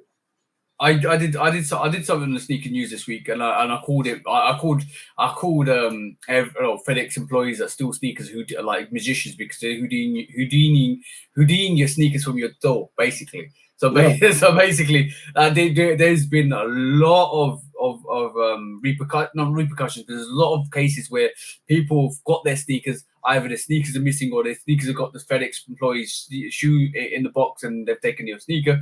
There's a lot going on, and I'm like, FedEx need to be accountable. FedEx need to be accountable for the liability. If these cases are true, they need to be liable. Like, so I don't know how much of it is a cap. I don't know how much of it is just for clout. So you got to take some cases with a pinch of salt. But if this is actually happening, they need to be accountable. I think it's happening, man, because it happened. It's happened to me a few times. You know, people know at this point, the drivers, when I say people, I'm talking about the drivers, they know at this point that I'm getting shoes on a regular basis through the mail. Yeah. So I think, I know I've had a couple of drivers that I haven't seen before, and that's when it happens. The drivers that I know, there's the one female driver for FedEx. She comes in the FedEx truck. Sometimes, much like we do with my job, we rent trucks sometimes because we got so much stuff that's shipping out. We need extra trucks that we don't own. So FedEx driver will pull up in a Penske truck. Penske is a transit company.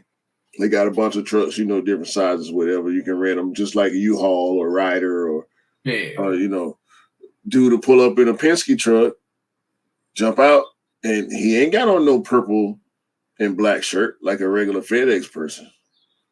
But he's making my FedEx delivery. Like, why the fuck you ain't got your shirt on, dude? You ain't so is it third party? Like, are y'all doing subcontracting now? Like, bro, that's your plug. That's your direct Nike plug coming to you, bro.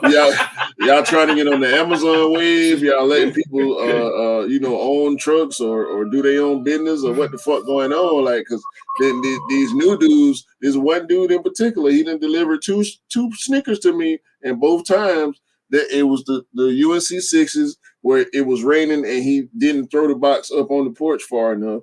And this time it's the fucking the muslin 3s and the box is open. Like, this ain't supposed to be what FedEx about. You know what I'm saying? When my regular FedEx driver delivered my shit, she does it the right way. I got a camera on my porch. I can see everything that's going on. From the time you start moving in my driveway, I can see you. You know what I'm saying? Yeah. So I sit there and watch the whole process.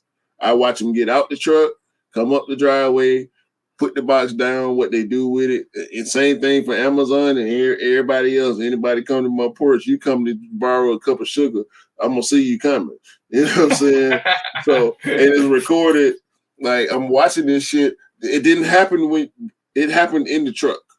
Like, you opened my shit before you brought it out the truck, trying to see what it is. And if it was some shit that you wanted, you was gonna have my shoe, and I'm gonna be trying to find you. Like, yeah, it's gonna be pictures on IG. It's gonna be emails. It's gonna be phone calls, and it's gonna be a trip to the distribution center. Are you finding you're picking up sneakers from the distribution center more often than not? I will be in the future. Yeah, I will be in the future.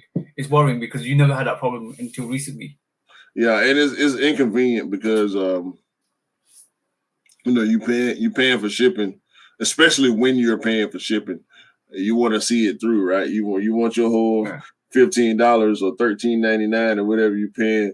You want that to do what it's supposed to do. You don't want to have to jump in your car and possibly drive, you know, miles away, because the FedEx distribution center is probably maybe 10 miles away from me.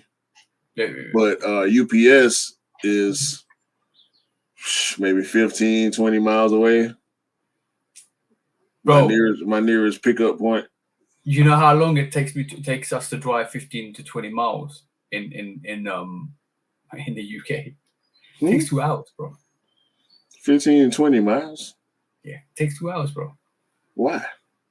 Because of the traffic here, bro. There's traffic here. You ain't got traffic like us. I guess not. Try navigating through London. I ain't never been, so I wouldn't know. When you come down, I'll try and navigate you through London, bro. and you find out you'll be raging, bro. There's so many really bad drivers there. Now, I saw one of your videos where you did the time lapse to and from the sneaker store you were going to. I'm like, what the matter of fact, I think you went to a bunch of places that day. Yeah. But I was like, what the hell? The time lapse was like 45 seconds. I'm like, if this shit is going 10 times the speed, how fucking long did it really take? Yo, from where I am to Camden Town, right? It's in the night. I probably can do it in 10 minutes, right? And it's probably like 2 miles away, 10 minutes, right? But in the daytime, when the crazy people are out, it's gonna take you at least half an hour to 40 minutes. Sound like you live in Atlanta, then. it's the same, bro. I get up, go to work in the morning. I'm leaving the house at the latest. I'm leaving the house at 5 a.m. Right? Take me 23 minutes to get to work. If I don't get off work before 2 o'clock in the afternoon, it's gonna take me an hour to get home. City life. A solid hour. I mean, I could count. Well, I ain't gonna say two. If I get out of there by 2 o'clock, I'll be able to make it home about 40 minutes, which is better than an hour. I ain't gonna say it ain't worse. It's obviously worse, but it ain't as bad as an hour sitting in the parking lot. So we're gonna do a quick fire round, right? Because we're coming just past over 2 hours. So we're gonna do a quick fire round. I'm gonna get your response. I'm gonna keep quiet. I'm gonna get your response. Right? So what do you feel about these? On feet. I want them. I hope they come in extended sizes because I want them. It's a women's exclusive, yeah? Yeah. That would be the first women's, because to me it's not a women's shoe. I get it, but it looks like a unisex to me. I mean, it's denim and it's a dude wearing it. It don't look feminine on him, but or a hairy lady. So you know what to do. So this is not a hairy lady. Sorry, but I'm definitely not wearing them lace do braids at all. Like. But if they don't come in extended sizes, I'm dead, because wearing a 10.5 Jordan 1 ain't gonna work for me. So yeah, leather looks good on it. Leather does look good on it. Yeah, but you don't like that shoe, so it's all good. No. I will productively go for you if you want it, bro. All right, cool. That was exhibit number 1. Like, that's exhibit number 1, right? So exhibit number 2 is I think you was about to share this anyway, but I will share this on your behalf. Exhibit number 2 is horrible. Horrible. It's a women's exclusive. Still horrible. What you don't like about it? The green accents? Yeah, it don't make sense to me. Should have been the slime green. I think the green should have been cement. That's doable, bro. That's still doable. Somebody like myself can grab that sneaker, change that lime. Unfortunately, it's on the not the outsole. Yeah. Yeah, I don't like that. I do like little touches. Maybe it'll grow on you. Right. It's a Joker colorway, so it's gonna sell. Yeah. It's actually gonna be a Halloween sneaker, bro. Yeah. Makes sense. So one you want, one you like, one you don't like, which is great, which is good, because this is a quick fire round. And you leave your comments, whatever you like. What if you like those 4s, if you like those 1s. Now.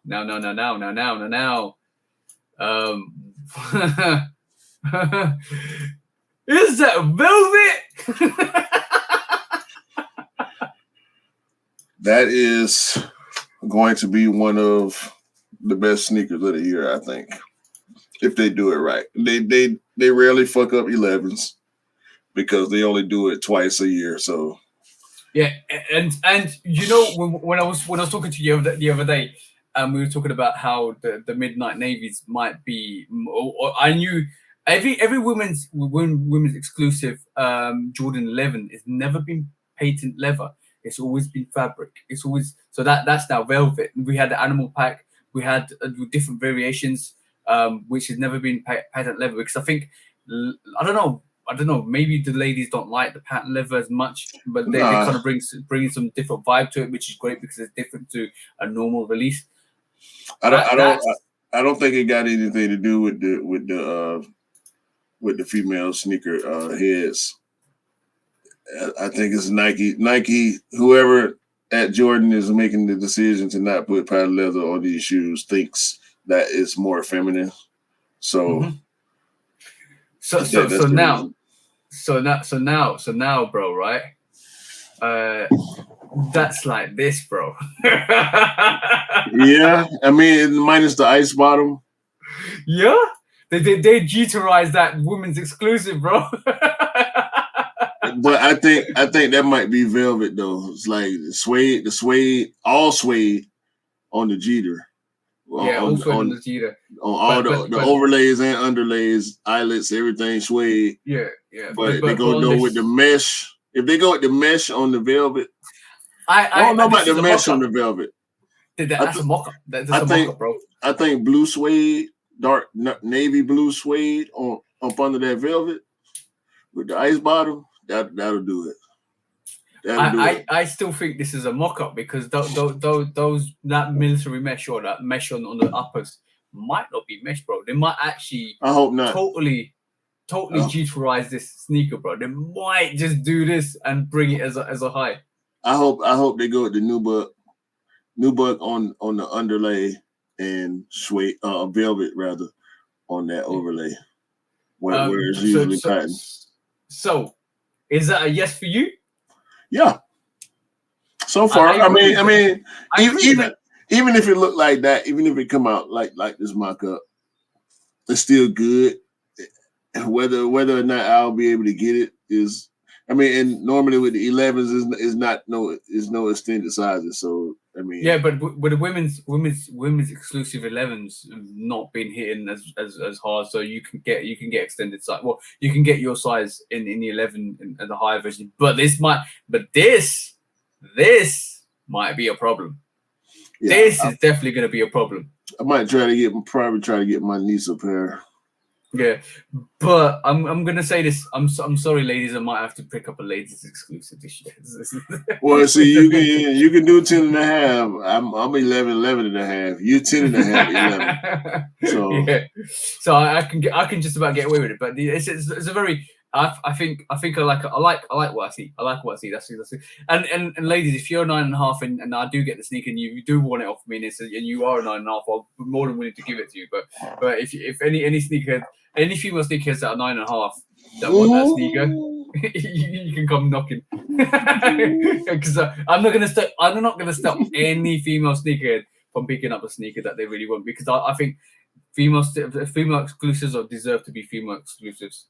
Yeah.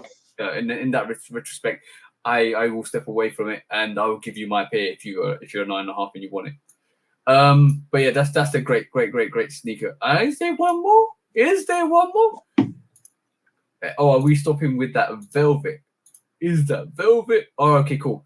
There's two more. There's two more before we stop the podcast. There's two more I want to show you. So, ba-bang. The red Oreo. How you feeling? Is that supposed to be official? That basically looks like it's the official pictures, bro. Yeah. On foot look of the official pictures. They do, but it's kind of mid on my scale. They don't. They don't. I would love to see somebody. Oh, I love to see somebody like myself do the overlay there. Where that overlay is, where the free is, to do it as a red Oreo. Yeah, like a reverse Carmine. Yeah, reverse Carmine, but with a splatter all over it. As well. Yeah. That would be dope. I might actually do that. It's too much white for me. It's dope. Yeah, though. exactly. You got it's like the Midnight Navies is the same effect. It's too much white on that sneaker because you could just with a little touch, with just like a little touch of Midnight Navy on it. If it was a 5, it would be a yes, but it's a 6. So, so I think we're actually 2-2. We're 2-2. G to 11s or G to mock up 11s, and the denim ones, and then obviously you got the no for the red Oreo, reverse Oreos, and also what was the no for what's the other no for? Can't remember now. Yeah, I can't remember either. No, that's fine. That's fine. Yeah. The purple. The purple canyons. 4. Yeah. The 4s. Yeah. I'm done Right, on those. Cool. Right. Last but not least, right? I'm going to show you this. Right. I'm going to show you this. Get your first instinct opinion, and I'm going to show you something else and get your opinion on that. So there's 2 opinions I need. Right. So what do you think of this, bro? I like the red one. I like the red one. The heritage, yeah? Yeah, I don't. It all started with the electric orange, bro. I don't need this. I don't need this. I don't need this. I saw that too. And I forgot about it. I saw it. I looked at it for a couple minutes, and I forgot about it. Okay. Yeah, the stealth Jordan 1. Nah. And when I saw, I was interested when I saw stealth because I'm thinking, stealth 5. So I'm thinking the blue gonna be in there somewhere. But nah, I'm okay. So, right, cool. We know that. We know that. This is where I need your opinion. Look like good materials. It looked like good materials. Where is it? Oh, hold on. Let me stop sharing this, and I'm gonna get the full pictures of stealth, because I really want your opinion on this. And this is I think you'll know where I'm getting at. I think you know where I'm getting at because I need to show you this. Hold on. Where is it? Because this I think this is a bit cheeky. Very cheeky, bro. From Mr. Michael Jordan. And you know where I'm going with this. What might do, man? What might do, man? Why the goat? What might do, man? Quality inspired by the greatest player ever. Why have you got to put a goat in the back of that? Is that April Fool's, bro? Come on. You don't need to tell you're the goat because you don't need to label yourself with a goat, bro.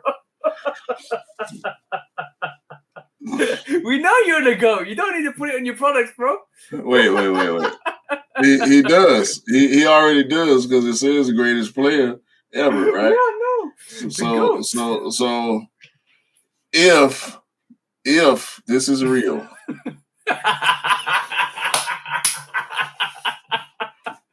if this is real, I'm okay. I'm okay with it, right?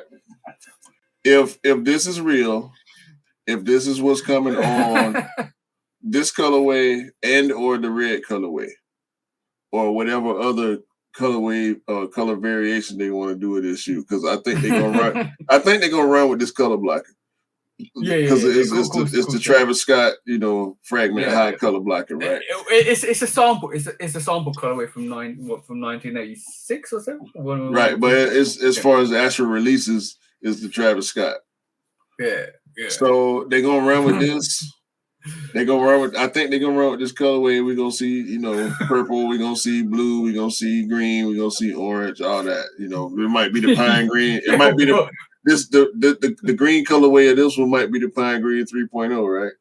Yeah. But why is that goat on the back of it though? Bro? You know why? If you don't know why, let me tell you why. I know why. There's this man named LeBron. That's doing shit. He's doing shit with a basketball that not many other people have done ever in life. So I think, and we could say whatever we say, and when I say we, I mean everybody, right? Everybody got their opinions on who to go, this one, that one. Don't forget about him. Yeah, Jordan ain't letting nobody fucking forget about. Yo, this has been as petty as when LeBron won his championship ring. And then he released the Last Dance, bro. That's bad as that, bro. Yeah.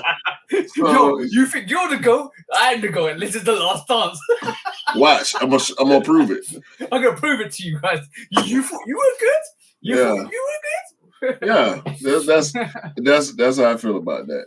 It could be somebody. It could be somebody on the design team. Like, fuck it, let's snap a goat on the contact. Do you think this is real or fake? I want it to be real. That's how I'm gonna answer that question. I want it to be real, and I want it to be on the red one too, and I want to get the red one. This gray one I'm cool with. The quality looks great. The quality looks great. Yeah, it's not a bad shoe. Actually, I mean, it'll probably grow on me. Yeah, I feel like it's gonna grow on me. I think I'm the same. That this pictures were up. I want to see when these pictures were updated because it gives you an indication of when if this is like a fake or a real or like not fake but like a April Fools. Yeah. It doesn't give you the update, but yeah, I do believe. To me personally, I'm gonna say that's fake at this moment in time. Go back to the front of the tongue tag. Hold on. I believe this is fake for the time being. Go back up. It's the one before that. Yeah, I mean, look legit to me. No. I'm saying it might be a leather tongue tag, but I kind of think this might be fake. It's photoshopped, right? But knowing Michael Jordan over the years, I think this could actually be true as well. That shit look pretty real, bro. It look pretty real. I mean, and we've both done editing before, right? Yeah. So, it's not impossible to do, but bro. No, it's not impossible to do, but that looked really good. That looks really good. The only thing you can better that. The only thing you can better that is if you press the goat and it makes the goat sound. Man.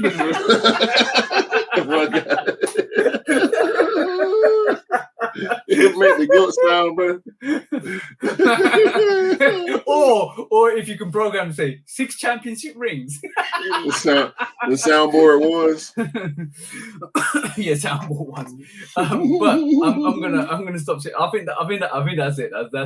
That's it for this week. But we finished that off on a quite a funny note because bro, I'm not even gonna say anything like.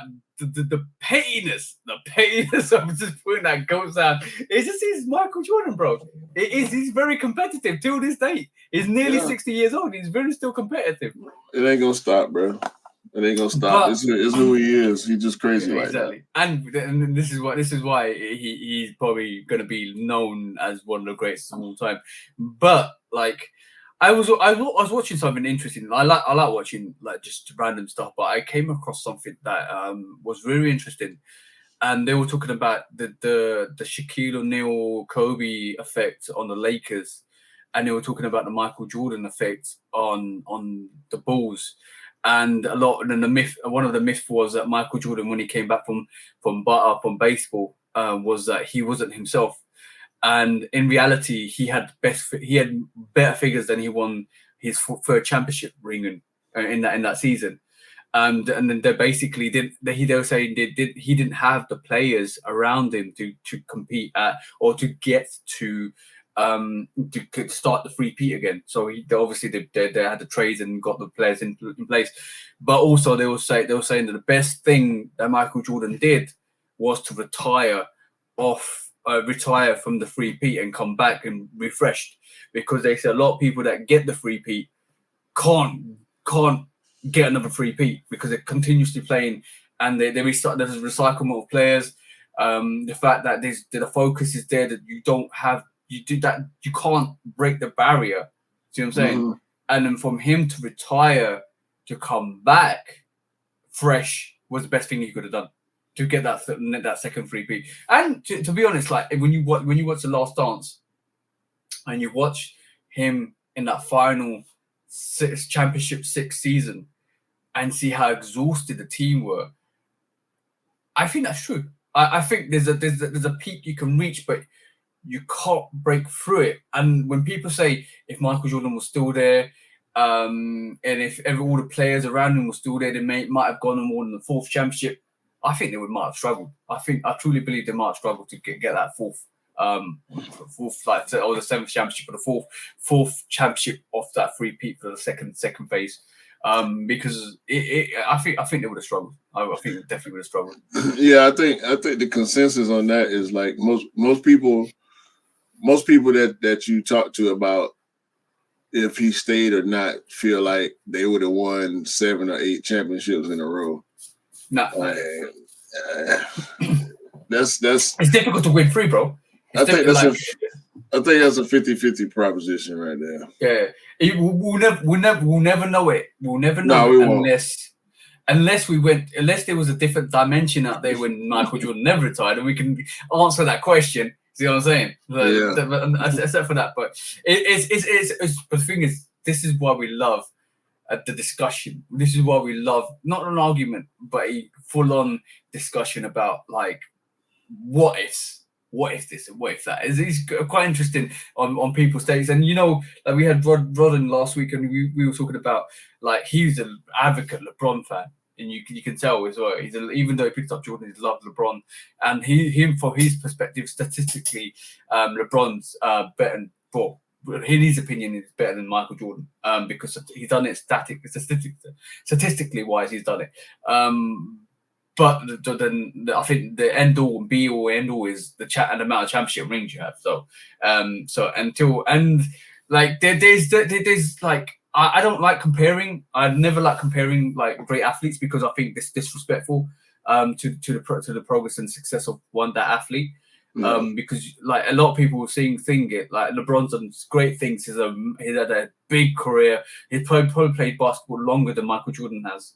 And he's done a lot more things, and just to downplay it and say, "Oh yeah, he's not as great as Michael Jordan." That's disrespectful to LeBron James, because he's like almost like a living legend for a lot of people that watch him. See what I'm saying? Well, and definitely is.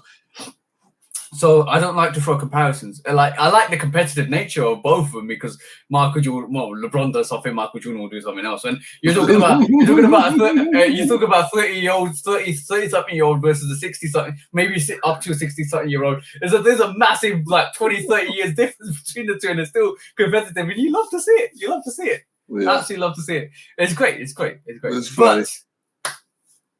End of the show, bro. Coming to the end of the show. 2.5 hours. We was trying to make it an hour and a half, but yeah, when we get talking, bro. I mean, that's what we're here for. So on that note, bro, do you wanna call it a day? Do you wanna give us the outro that you love to give us every week? Yeah, as TJ would say, we hope everybody have a great week, a great month, a great year, and continue to pick up all the sneakers that y'all want, because we all deserve to get the sneakers that we love. All right. So Shootout Podcast 13. And be the greatest of all time for yourself, man.